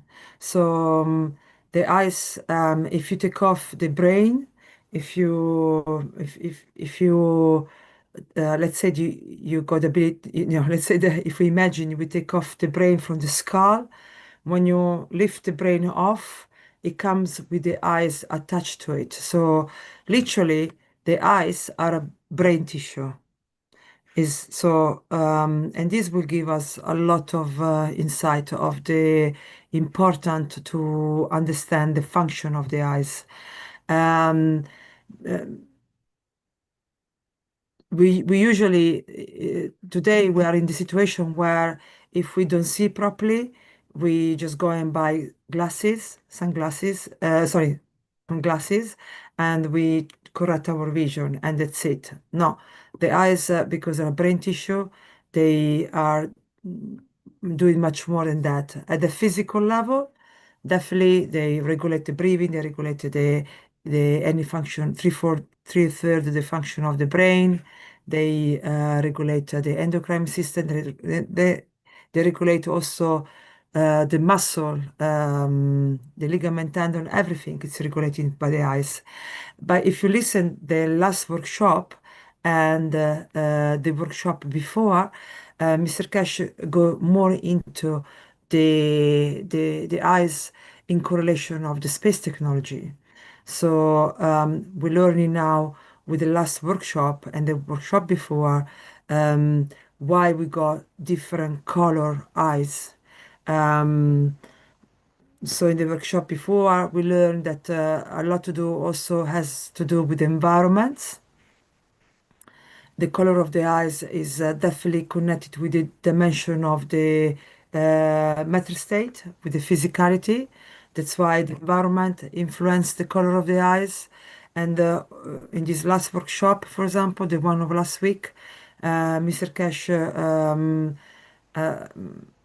say that the color are the different color also are also um, given by different uh, direction of the dimension of the nitrogen. So and that will give you different color of the eyes as well. The different orientation of the nitrogen will give you blue, green, brown. And Mr. Cash also going to explain how from just looking the color of the eyes and the shape of the eyes, you can tell a lot by a person. You can tell their behaviors. You can tell their emotion. You can tell which type of person they are, their shape, everything. Because he's saying, as you can see, different people have different eye colors. But everyone has got the black pupil, the dark part in the middle of the eye. It's the same for everybody because that one connects us to the soul, connects us to the creator. So that one is the same in everybody as a color. So it's the right passage for us for transmutation, for connected with the soul of the man. or the central energy system. But also that the size of the black pupil, the black part of the eye, the size of it also can tell us which type of person you are. That's why he make example about someone who is red hair with really thin black pupil. And he said usually this will sign of someone being pretty nasty. But I didn't quite understand the color of the hair, but from my understanding, the pupil of the side, the pupil of the inside of the eye, like the black part, that one, if it's smaller, it seems like you're more you maybe you are you have different level of correlating to the with other people emotionally.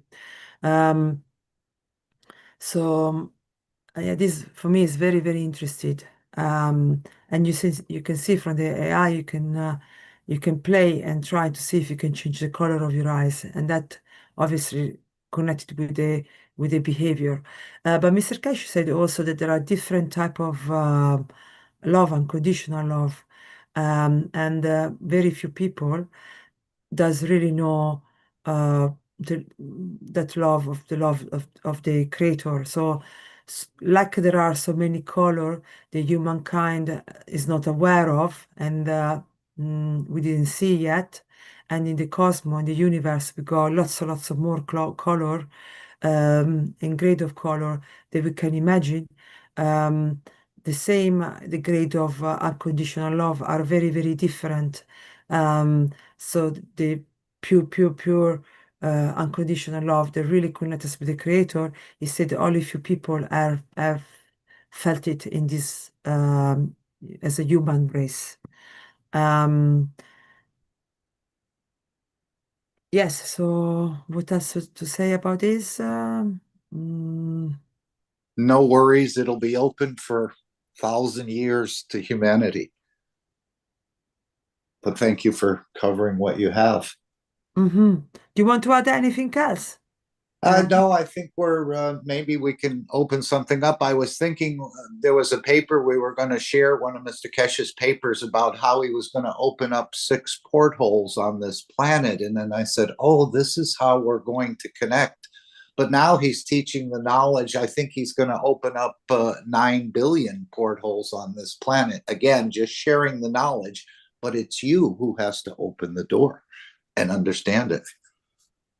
So many things again about the Swiss conference. Rick, do you have the announcements? Is that part of this program, or maybe we'll just go right to it? Not sure. I like the fact, sorry to interrupt this, but I like the fact that as Mr. Keshe tell us, for example, in the last workshop, Mr. Keshe went into details about the lymph, about the muscle, about even the hormone and the eyes, as we know. Even last workshop, he went deeper into the sound. Like he said, you remember when we talk about, give us some practical things to do, for example, with the sound, to get a good sound system, a good headphone would have a perfect sound system.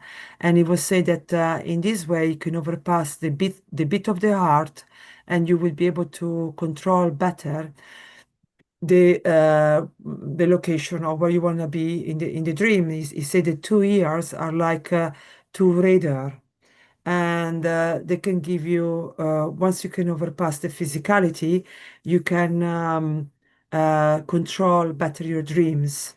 So to me, all this talking about the anatomy of the body and the different parts of the body is because it wants us to give us the knowledge to be able to get to know them better, and therefore to control them better. Because if we know what we're doing, we can do what we want.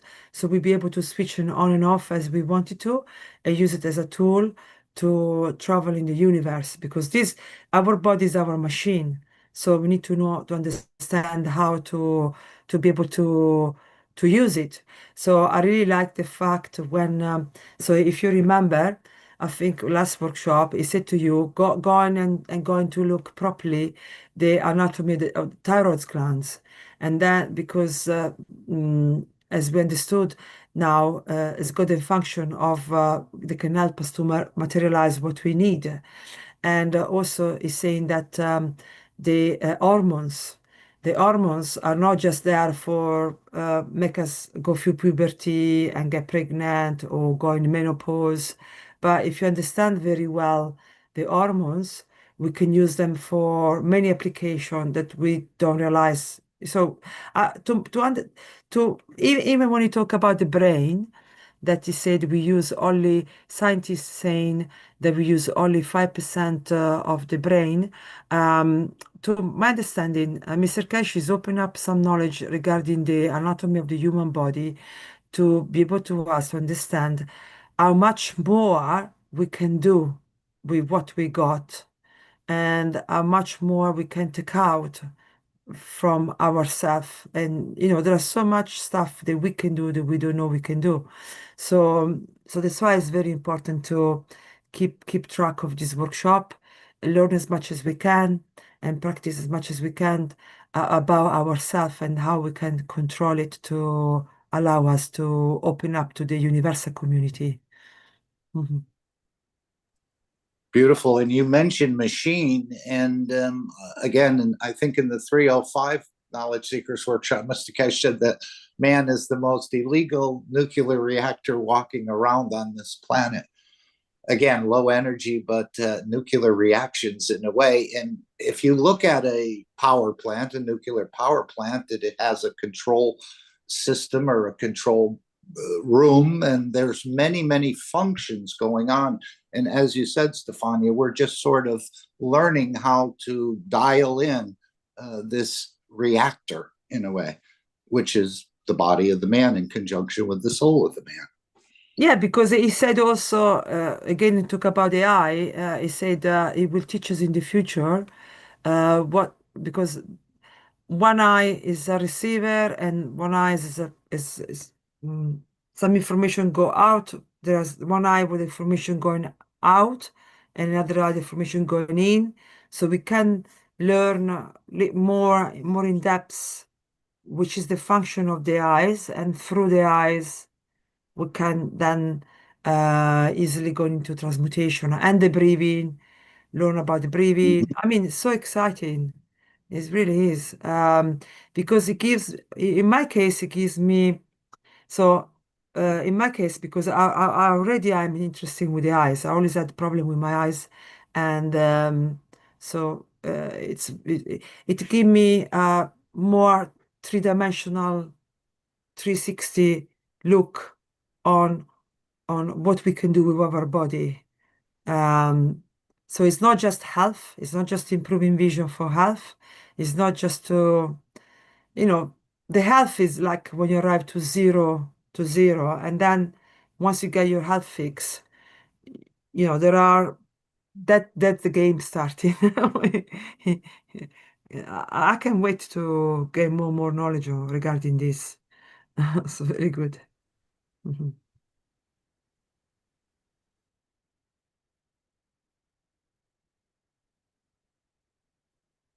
Anyone else can add if they'd like to.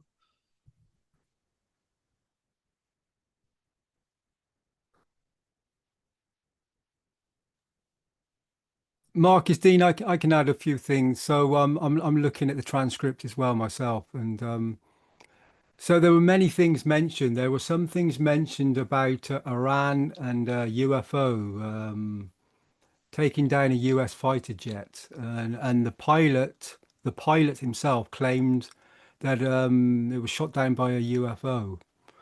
So we're starting to see things gradually coming in that the knowledge seekers and have been aware of for quite some time, but it's starting to creep into even the mainstream where it's tightly controlled and hidden.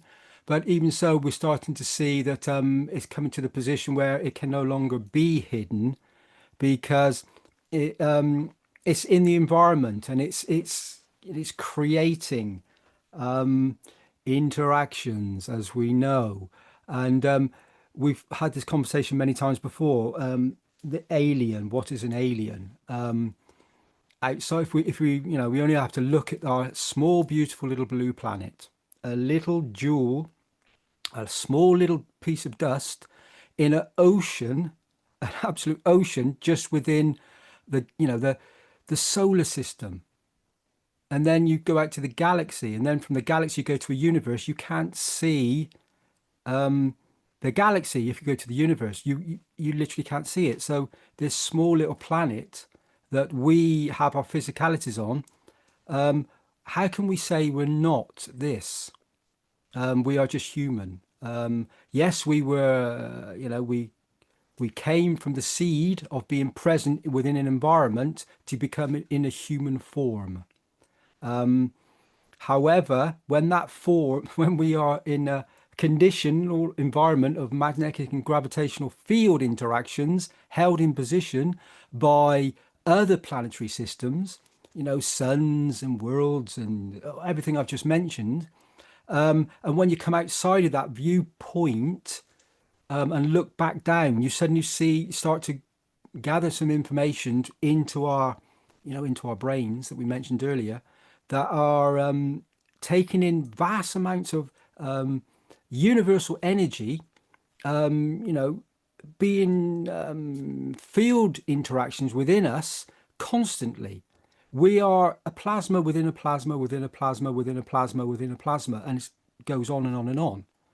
So for us to just have a viewpoint, a narrow viewpoint, that we are just positioned on a planet, and within that planet we have a certain condition in a certain position, and that's it, is a very narrow understanding. And this is what we need to elaborate on and create the conditions to, so that we can all understand the beauty of that's within us. I keep saying within us. It's part of us in everything. Everything is connected. And so another thing Mr. Keshe was saying, that the Americans were saying that it's only the American that has aliens, which is kind of ridiculous, really, because we know that aliens come from outside, but they're also within. So aliens are everywhere. It's just how you define alien, and they've always been made out to be these, they would do all these horrible things. All the plasma beings and all the beauty that I've ever come across are such gentle, loving souls. They would never harm another. It's impossibility. Impossibility would never happen. They are from the creation point. They have pure, loving intention. They do not and would not ever do such things. This is a man-made fallacy. Man-made. And interacted with and expanded upon by various peoples that want to keep this narrative alive. It's not so. It really is not so. And if you search within inside yourself and ask the question to your soul, you will soon get the answer. This is the connection point. This is what we've been speaking about, and we always speak about, that you have a direct connection to the source of all informations in the universe. It's all there for you. You just have to ask. And then you receive. If the intention is good and pure, you'll receive it. Where does that come from? How is that even possible? So then we realize that within an environment, we can be controlled by outside influences if we allow. If we step back into the portal of ourselves, you are in control. You have a direct connection. You don't need a middleman. You are everything, absolutely everything. And it doesn't matter what position or where you are, you can connect to anything and everything. This is just an understanding and a teaching of the ethos. And once you establish that connection, it's part of you. And then the ONNs, these units that are being placed, and the Keshe coin, they all establish a connection. The Universal Council, the Earth Council, they all establish a connection back to where? To yourself. To that point of understanding that is present within. And all these technologies, when you understand this, start to materialize, start to be part of you. You can create with it. When you are in a position of out of alignment, you'll find that you're shown another direction, another interaction. However, you are the plasma. Your every part of you is a plasma, and it's the love of the Creator that puts all these parts together. And who is the Creator? You. Do you need the middleman to tell you this? Do you need anything else? Or do you understand in this moment? I think we're all coming to realize that aliens, whatever you want to call us, we're all the same. It's just an understanding. And those veils, those interactions are lifting very quickly now. And we're starting to see, in fact, it's already present and has been forever, but it's that connection to the soul that releases the interactions of the manifestations of the creation point of being present that then creates in your environments. And these tools that we're creating and gifting to humanity establish that connection and allows you to open, to understand, to become transparent in your interactions. You would never go outside to find something with another once you establish a connection with one.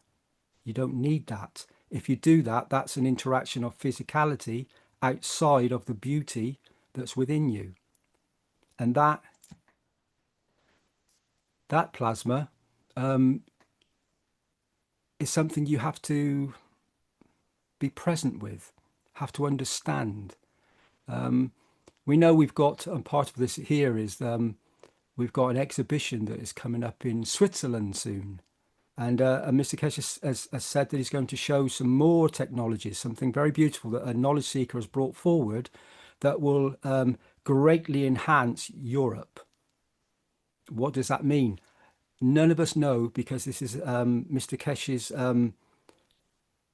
technology, knowledge and understanding being brought forward and drip by drip being given to humanity so that we don't interact and harm ourselves. Most of the technology that's been leaked or used has just been used in the knowledge seekers. It's just KF matter state conditions. So they're using, the knowledge and using it in a matter state way. Plasma doesn't need the matter state. It creates the energy of it. That's a different interaction. And when we start to realize that and use that ability, then we open up portals all around us. Then who's the alien once more? We are. We all are. We're all part of the same picture. It's just our understanding and our ignorance sometimes to our own knowledge. We block ourselves because we do not want to see, do not believe it's possible. Once you get past that belief and you open yourself, you'll understand very, very quickly the presence of the Creator looking back at yourself. And we all are present in that moment. So this, I think, is the elevation from the love of the Creator. And looking at these words here, it says, few humans have reached these emotions. But when you are touched by the love of the Creator and creation, you have to experience love yourself. and then everything interacts in a different way.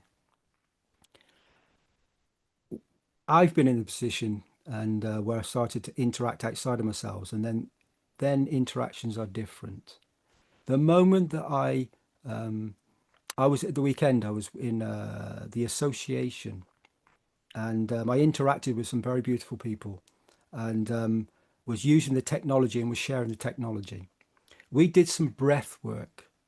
We used, I don't know if I can say the gentleman's name, but we used some breath techniques from a certain person. And we were breathing in 30 or 40 breaths very deeply and then out. And then you get to a point where you do this 2 or 3 times. And then when you hold your breath on the last one, you hold it for as long as you can. And there's a count. And then when you think you can't hold your breath even more, you clench in your stomach and you hold it even longer. And we did this 2 or 3 times. And I was holding a magraph in my hands, or I had one, sorry, one underneath me. I was sat on top of a magraph, and I felt someone was doing a meditation and they were speaking, and as they spoke, their words started to melt, and I lost their words. I went into another position, and then I started sensing and feeling things in a different way. I felt my body jumped down a couple of notches. It's hard to describe, but I was, the body was starting to change its structure a little bit, I think. And it was a very deep and profound sense of feeling. This all happened within a group of people in a room, in an environment that was sharing and caring and with the correct ethos. And many, I think, experienced these sorts of things, and they all shared their experiences. And the association is, as we explained earlier, is there to help and enhance humanity and take us into a position of real love and care on this planet. And it's a gradual process. And I know that that some of the governments will take this very seriously and bring this forward, because then it takes away, the fear and the anguish of trying to feed a nation and create all those conditions. It changes the whole atmosphere around us. So for me, these one nation networks, these units that are being distributed, will, in conjunction with the game and the cash coins, are going to create a condition, a very beautiful condition. The knowledge has always been shared. I've been to a few of these gatherings before, and they do greatly touch you. So it's an honor and a privilege to be present with each and every soul that comes forward to establish that connection with humanity. The aliens within. And it doesn't matter if whatever you call, as I said earlier, what you call an alien, whether you're in human form or another energy form, it's all the same thing. Call them whatever you want. It's been called many, many different things, angels and guru, whatever you want to call it. But it's all the same thing. It's all a plasma. It's all from the creation point within an environment. And that environment we all know about. It's part of us. So, thank you very much for the knowledge. And we appreciate each and every moment. And again, thank you for listening. Okay, somebody else would like to say something? Thank you. I think Mr. Keshe would like to say something. I've got the video from the news about the Keshe Foundation from the 648th Knowledge Seekers Workshop to play. It's about 17 minutes, so we should play that now, I think.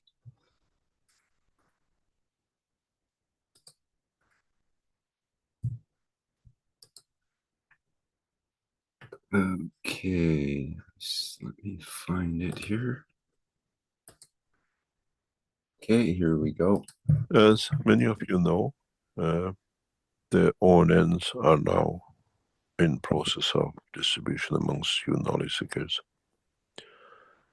What we would like to add to this, please support us in testing this system to the limit as you receive it, as our team works in the background to do. And try to use the system in the games and the conversion if it's possible, that we can see how the conversion between the coins can take shape once the system running. Because then you come into the process of understanding and registration of it. We have to learn, correct our problems, and gradually build on the next step, next dimension of the work of the Keshe Foundation with the materials. Last week we launched the what we call the new bead and the book. If any of you get it, please tell us how it feels when you read the book, when you understand, and when you carry the beads with you in your hand. It's important for us to get a feedback that the perfection can be part of the work. We're still searching for specialists in different aspects of the technology around the world. We need scientists who are specialized in water decontamination or water purification. We need a specialist in building systems and the control. We need system controls both in mechanical and electronics. We need a vast number of people who understand our work to gradually start joining us. Very soon, to those of you who live in China, you'll be open to the uses of the Keshe Foundation, what we call wellness products.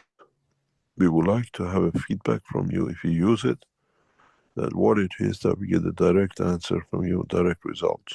We announced the first launch in the next 2, 3, 4 months, but we have to set up a structure that we know as knowledge seekers, you give us a pure indication of, as the process goes through validation through different hospitals and medical structure of the Keshe Foundation and the governments. We need large number of people who are specialized in flight system. If you are a flight engineer, we need people to convert the technology knowledge into physical transportation to tell us about how, the way to do it, that we can use it in our systems by setting up AIs for it in advance, that the control goes through the what we call energy field in the quantum way and not the matter state computers.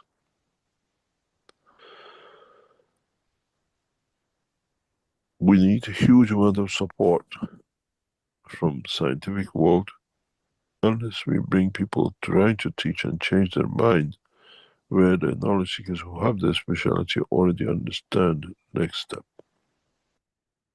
We are running tests in Iran in agriculture. Iran agriculture, if you remember, 2, 3 years ago, we even showed the wheat. Keshe Foundation has brought all his efforts into one point. Our target is building the space city, and we have to have a center. We tried with Mexico. We saw how the drug traffickers run into Keshe Foundation. We run in Africa. We saw how the ministers and the what you call Belgians run into us. We sit with the Chinese. You're safe. And our team now in 6 months has grown to very good numbers, and it'll increase to about 3,000 sometime in the next 12 months. Our target by the end of 2027 is 10,000 right across China. And we don't stand no threats. We stand a lot of activities, a lot of work. We have brought senior people in different sections of the Keshe Foundation and outside there, we're training them. And I told you, the first spin-offs was set. The first spin-off of the Keshe Foundation Agriculture is set in Iran. And it's getting set up, it's getting started. About the game, is there an address or a website where I can get answers to questions about the game or resolve technical issues? Yes, we're sorting it out. We're trying to sort that out. Just be patient. The whole structure is so involved. It's getting sorted, so involved. Yes, we gradually, in time. Just give us a few more weeks. The biggest problem was to get the first ONNs out, which now the first 4 or 8 completed. And they're on the way, or they're on the way to structure to be received by the knowledge seekers. Then we test. All these things needs to be tested on these things. And then we go to the 28th, by next month or so. And then all these teething will be sorted. Just be patient. It's a huge burden, and it's all on the shoulder of one man. And everybody else trying to scrape in and trying to help to get bits by bits of it is getting done. This is not a thing to split around with people and be safe with it. And there's a lot of pressure to get it done the right way. And it's like everything else, we have the expertise there. They know what they're doing. We just observe and do what they ask to create that facility and systematic work of it. And today you saw the first video. There's going to be a series of these videos, as now that the ONNs are released, that we prepare you for what to come. We test you, we test the systems, and somewhere by hopefully September, October, we start releasing, or before end of this year, the first coins to universities, to knowledge seekers, to other people who we set up to test in the small amounts, the breakages, the hacking, what it is, and the slowly, yes.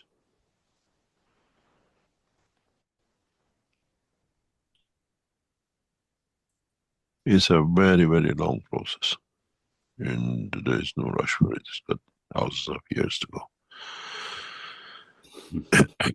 Mr. Keshe, sorry, it's Dean again. May I just quickly ask you a question about the ONNs?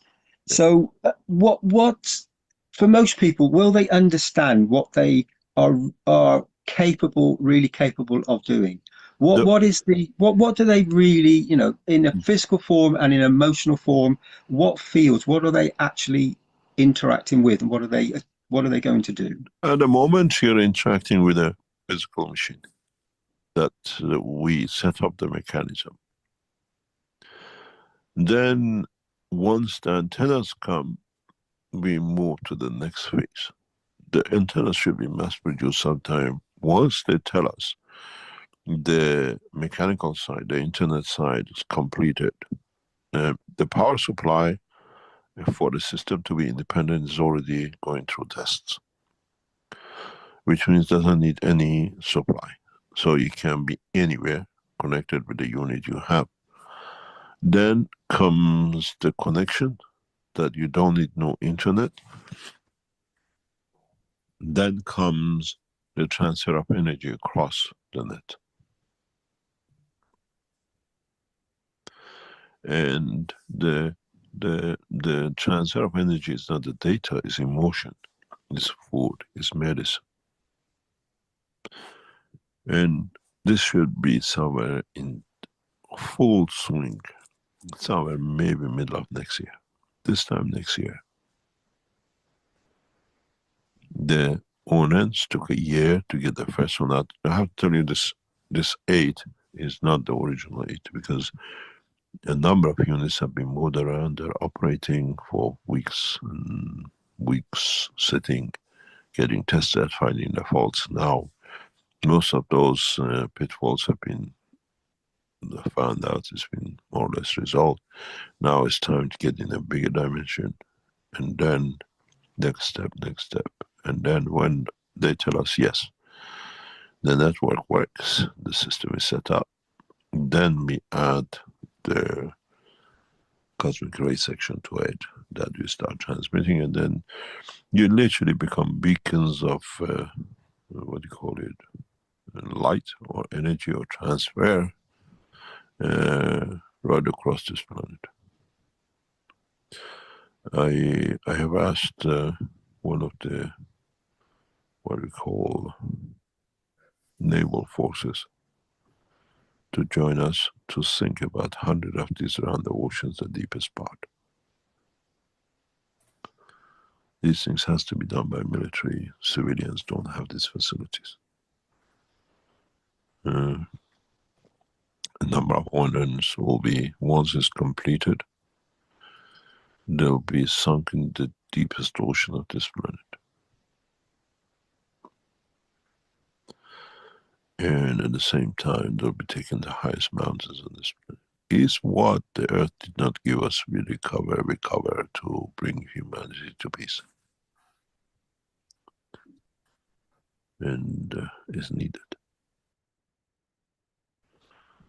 Quantum energy, one technology, was created by a Chinese knowledge seeker working, trying to sell the technology to another guy and change the GAN's technology to quantum, not to give it to Keshe Foundation, and the guy who actually tried to sell it to Chinese military got arrested. So when you hear a quantum energy, quantum technology, it's Keshe Foundation, and done by a Chinese knowledge seeker who's disappeared. We don't hear him from him anymore. It was the voice of Keshe Foundation in China. Mr. Keshe, can I just quickly say, so my question was going to be that once these ONNs are placed, then maybe the Pentagon will have more issues, because the thought of the knowledge seekers, the souls that are in peace, will be able to create these craft with a thought, and they're peaceful, so they cannot be, they will not defend, they will just have a field strength that will stop these tendencies to want to destroy everything. So you see, the only way is these military governments are only after power. And we work on opposite to equality. And this time is not just feeding or creating medicine or comfort. In the disguise of the ONNs and the systems which we developed, we nourish the soul. What is missing? You see, when a soul accepts a body and it stays in the condition of a body as it is now, it means he has to tolerate a lot of things, because in ways it needs it to reach to the strength that it can separate. It's ready to be planted somewhere else. And so the government drones or using the Keshe Foundation technology is all end up in a matter of state, where literally your one ends is the elevation of the soul. You'll find out soon, because we transmit on a plasma strength. We don't transmit on radio frequency. Simple as that. Technologies, we are not going anywhere else. The only thing we're changing is we changing a motion of the sound into the motion of emotion. Well, this is a breakthrough, and you can only do it if you understand cosmic ray technology and GAN's technology. They gave me like a small telescope, about 20 centimeters, 30 centimeters, in a white box. This telescope was in my hand yesterday, and I just brought back so much memories. I brought this telescope. I can see literally the surface of the moon clearly. Handheld, it opens up, you adjust a little thing, and now you can't tell people 40 years ago Russians gave you this thing. I have a very good close connection with Russian military and space. And these were gifts showing me look how advanced we are. And this small telescope was in my hand yesterday.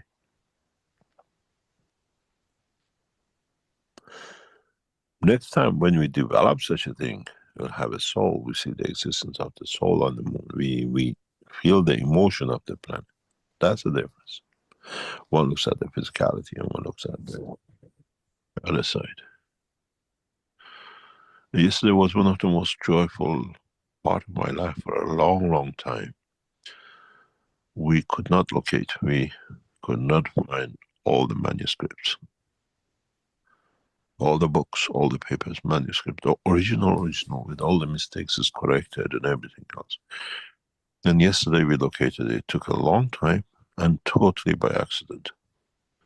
So all the, what we call, every history of all the patents, original patents, manuscripts, first copies, first prints, is all in our hand now. And it's locked away safe for the last time. And the whole, the creation of the black hole manuscripts, the first books, second book, all corrections, line by line, editing, the first copy hard version, simulation, everything now is back of hand. It literally is in our hand.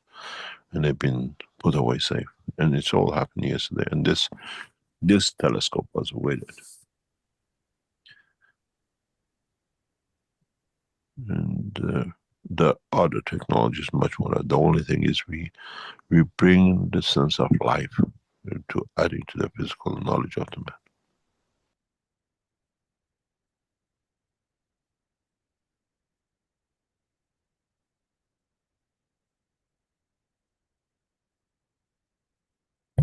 Okay, that completes our news excerpt from the last Knowledge Seekers workshop. And we move back into our program.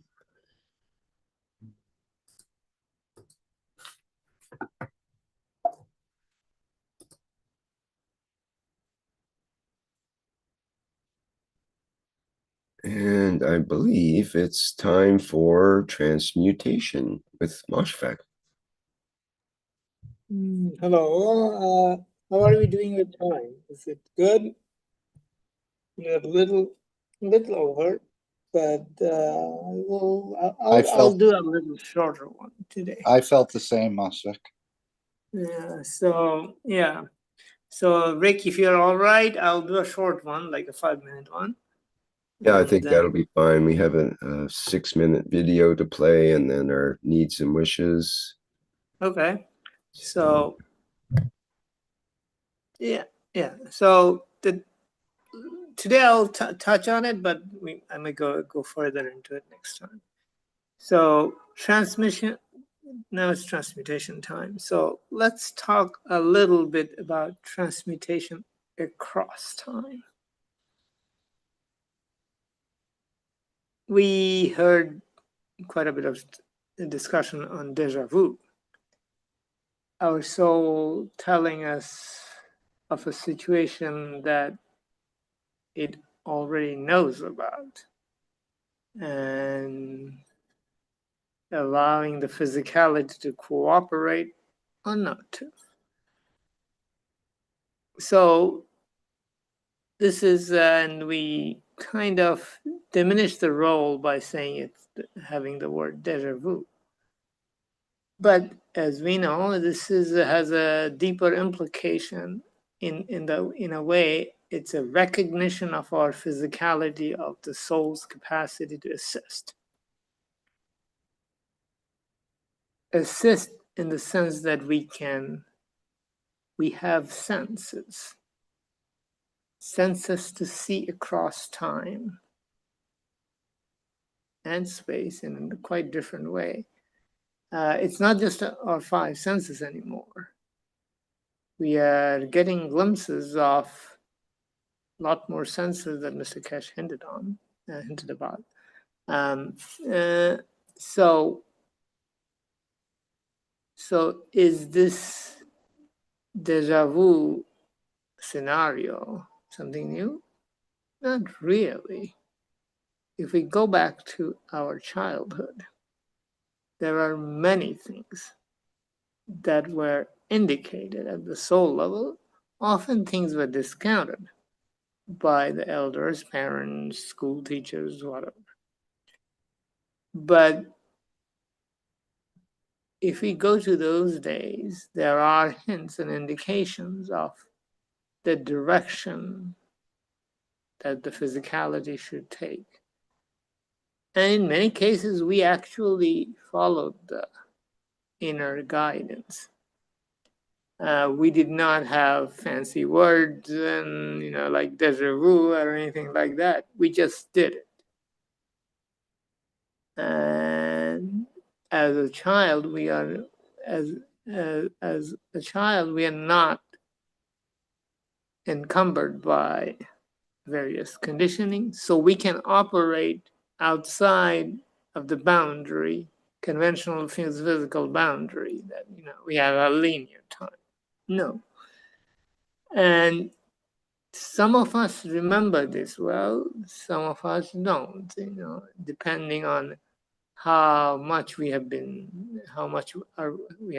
subjected to the conditioned generation of people, the older people I'm talking about, who are not taught or who are actually prevented from learning anything about the soul's capacity to operate with much more advanced senses. So it's not something new. Children don't have too many words, they just act. And sometimes in the guise of play. And we, even when we become older, we like playful people, like people who are not too serious about the whole physicality dimension. And this is our innate recognition of this operation of the soul, directing or even guiding in some cases very precisely, of where our life's course would go if we had to take certain action. So, and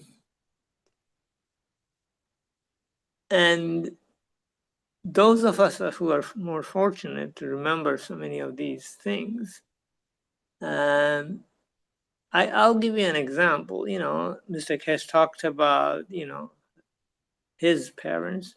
They were wise parents and they guided him very well. This is one of the most interesting aspects of Mr. Keshe's life. And there are situations where children, they'll observe the elders or parents, and what they say, they just do the opposite because they're coming from a conditioned physicality point of view. But the child is operating from the direction of his or her own soul. So you see that even if we observe like current generation of children, we can see this kind of things happening. And now that we are beginning to get exposed to this understanding and knowledge, our education, our encouragement of children will take on a new dimension as their education becomes much more holistic and much deeper with the soul aspect being present. And this will in due course help us with the transmutation in space and time. So I have quite a bit more to talk about this. Perhaps we'll do it next time. So I'm just indicating that it's this deja vu stuff.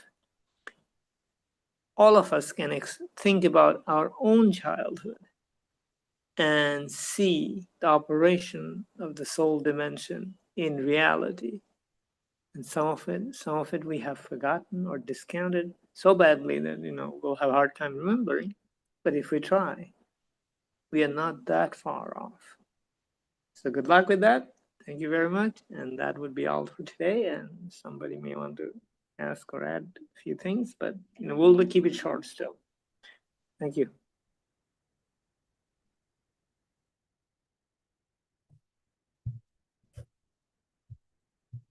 Okay, Thank you, my dear Master.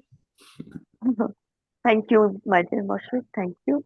Thank you, Stefania. Thank you, my dear Dean. Thank you, Lisbeth. Thank you, Mark. Gratitude from the core of my heart. Thank you.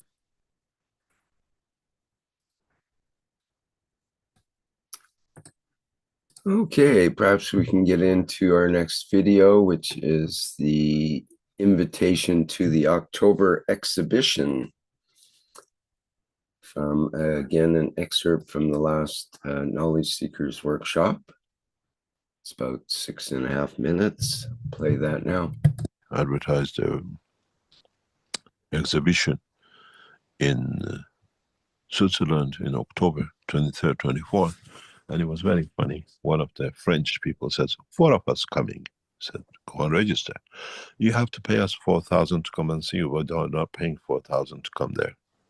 You're quite welcome. It's not for you. This exhibition is for governments. This exhibition is not. We just gave the courtesy. If you want to see, that's what it is, because corporations will pay much more. The whole of the Keshe Foundation legal team, management team, is in Zurich for bringing the technological breakthrough in Keshe Foundation, not for your visits.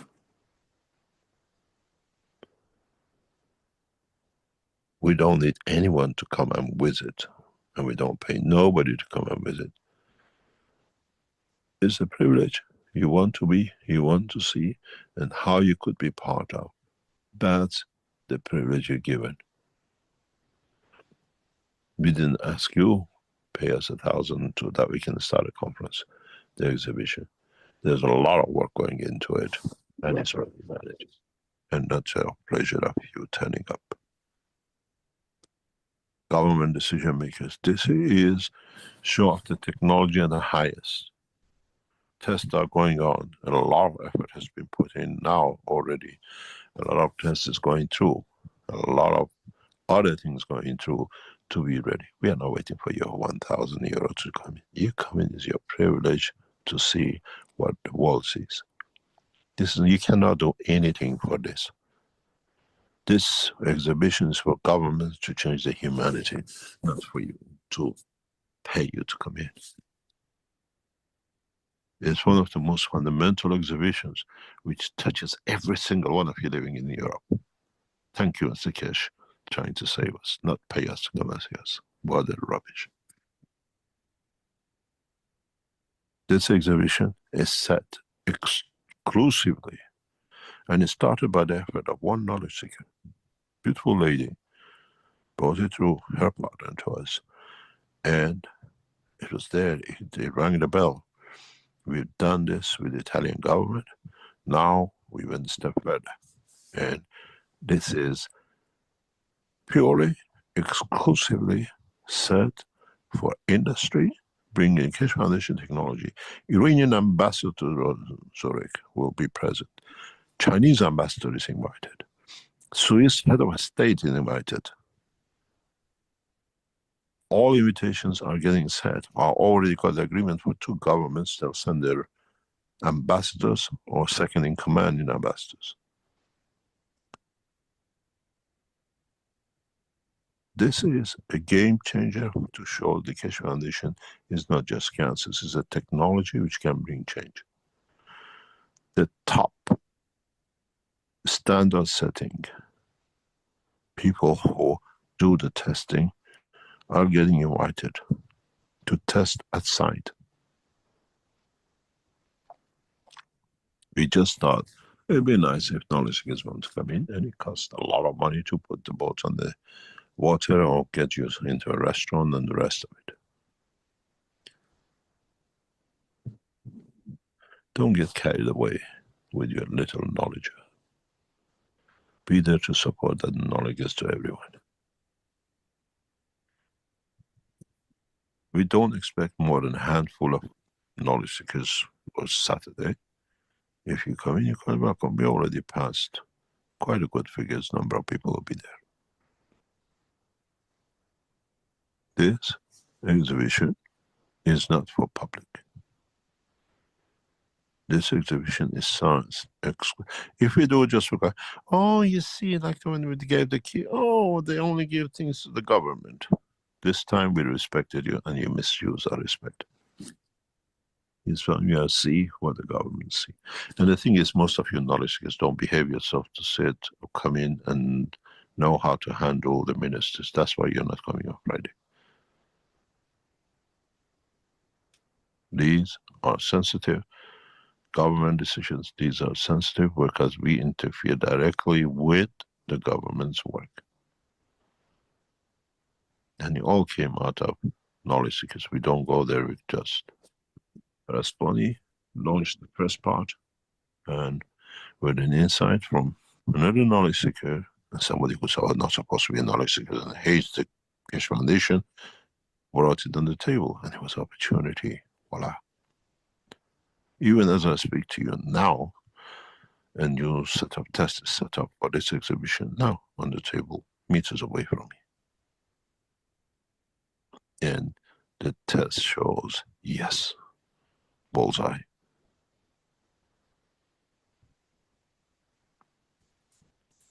So, this exhibition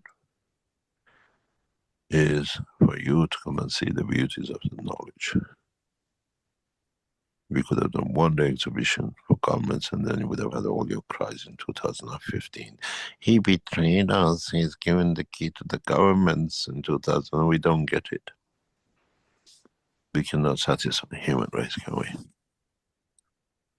But primarily, this is set for, and now with the data we received yesterday, second test is going through today, we confirm the correctness and we can set up now directly into what we call realms of inviting industries, industrialists to come and see, and the governments change the course and what they do.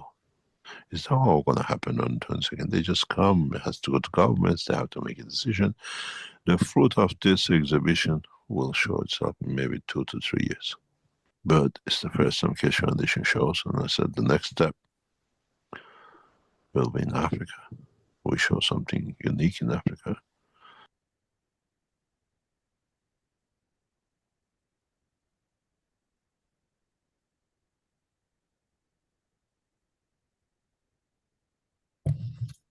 Okay, that completes our excerpt about the invitation to the October exhibition.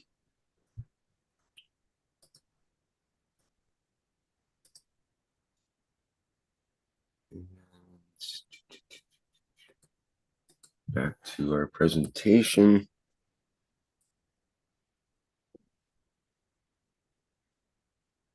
And it appears it's time for the needs and wishes part of the program.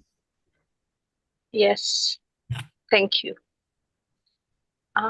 We, the Universal Council, give from our souls to Colombian citizens to elevate their souls so that they might choose a life of peace while respecting their vital rights.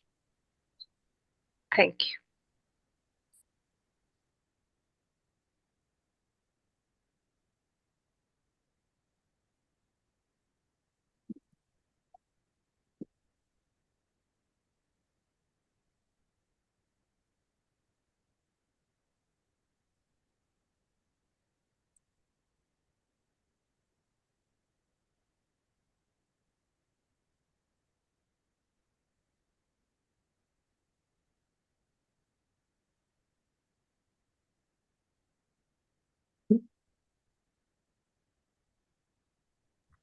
We, the Universal Council, elevate the soul of the leaders and the population throughout the American continent.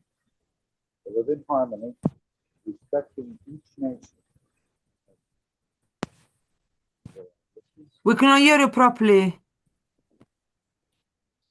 We, the Universal Council, elevate the soul of the leaders and the population throughout the American continent to live in harmony, respecting each nation as equal. These are our wishes, and our wishes we command.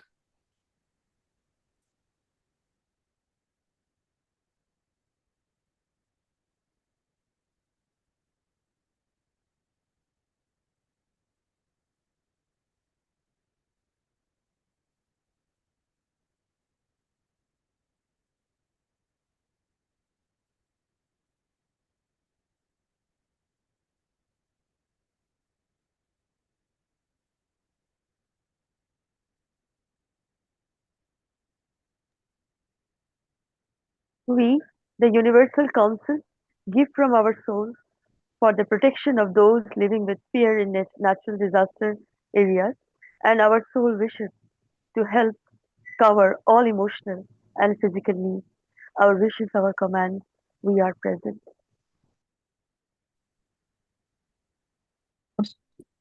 To the Venezuelan population because actually is suffering many problems because earthquake and days ago. Thank you.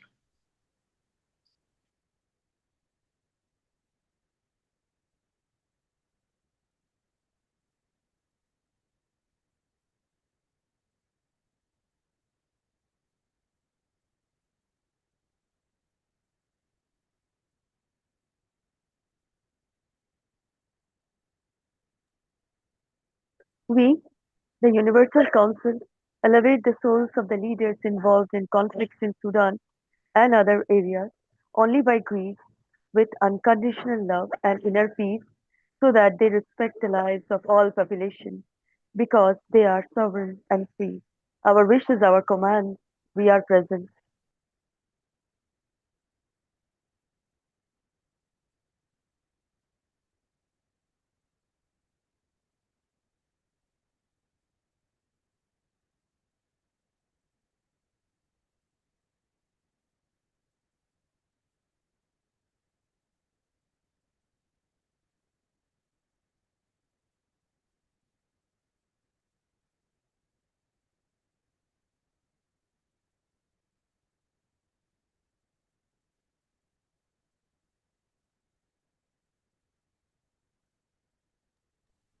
We, the Universal Council, give through our souls that Russia and Ukraine can find peace for the sake of all the families of the planet.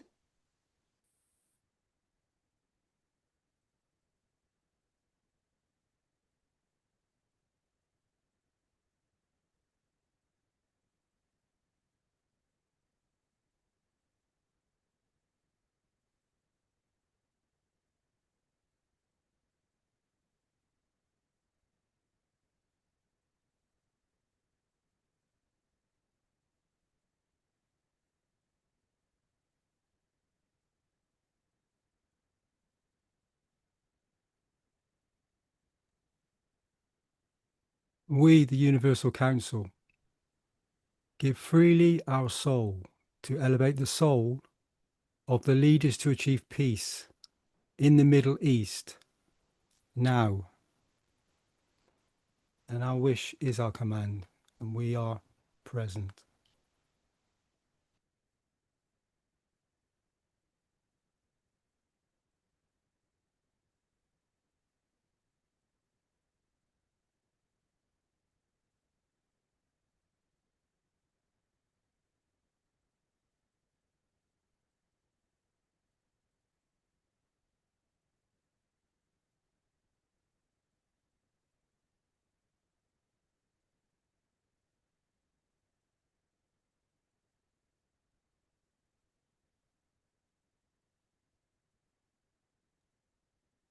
Thank you, my dear. We are here to serve, not to be served, dear beautiful souls. So here is the key. to the universal love.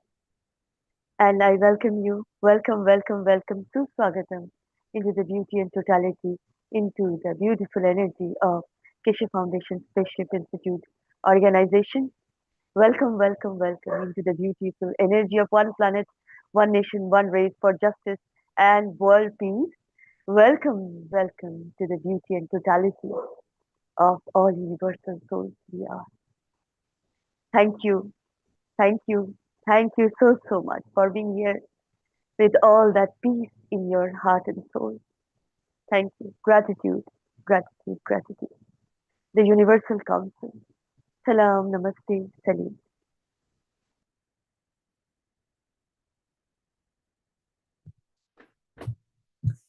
All right. Well, that brings to a close today's program. Thank you, Shweta, and thanks to all the members and support members of the Universal Council for presenting today's program.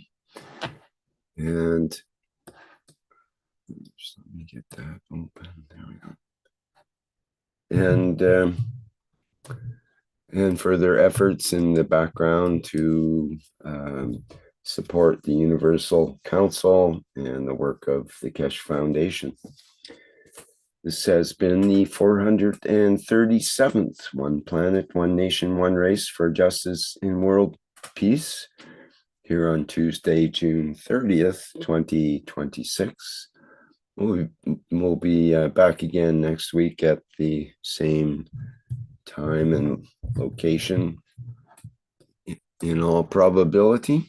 And our next public teaching workshop is the Keshe Plasma Reactor Group, which starts tomorrow, Wednesday, July 1st already. And that'll start at the 7 a.m. Central European Time, which is equivalent to 10 p.m. tonight in Pacific Time, if you happen to be in that time realm. Okay, so that's open to members, that's open to members of the public who would like to attend. And perhaps you have some experiment you'd like to show, or some questions or comments about the plasma technology. It's a good place to pursue that. All right. I think that's it for our announcements here. Time for some dance. So we'll dance. move into our end show here, end Dance program. and clap, beautiful souls.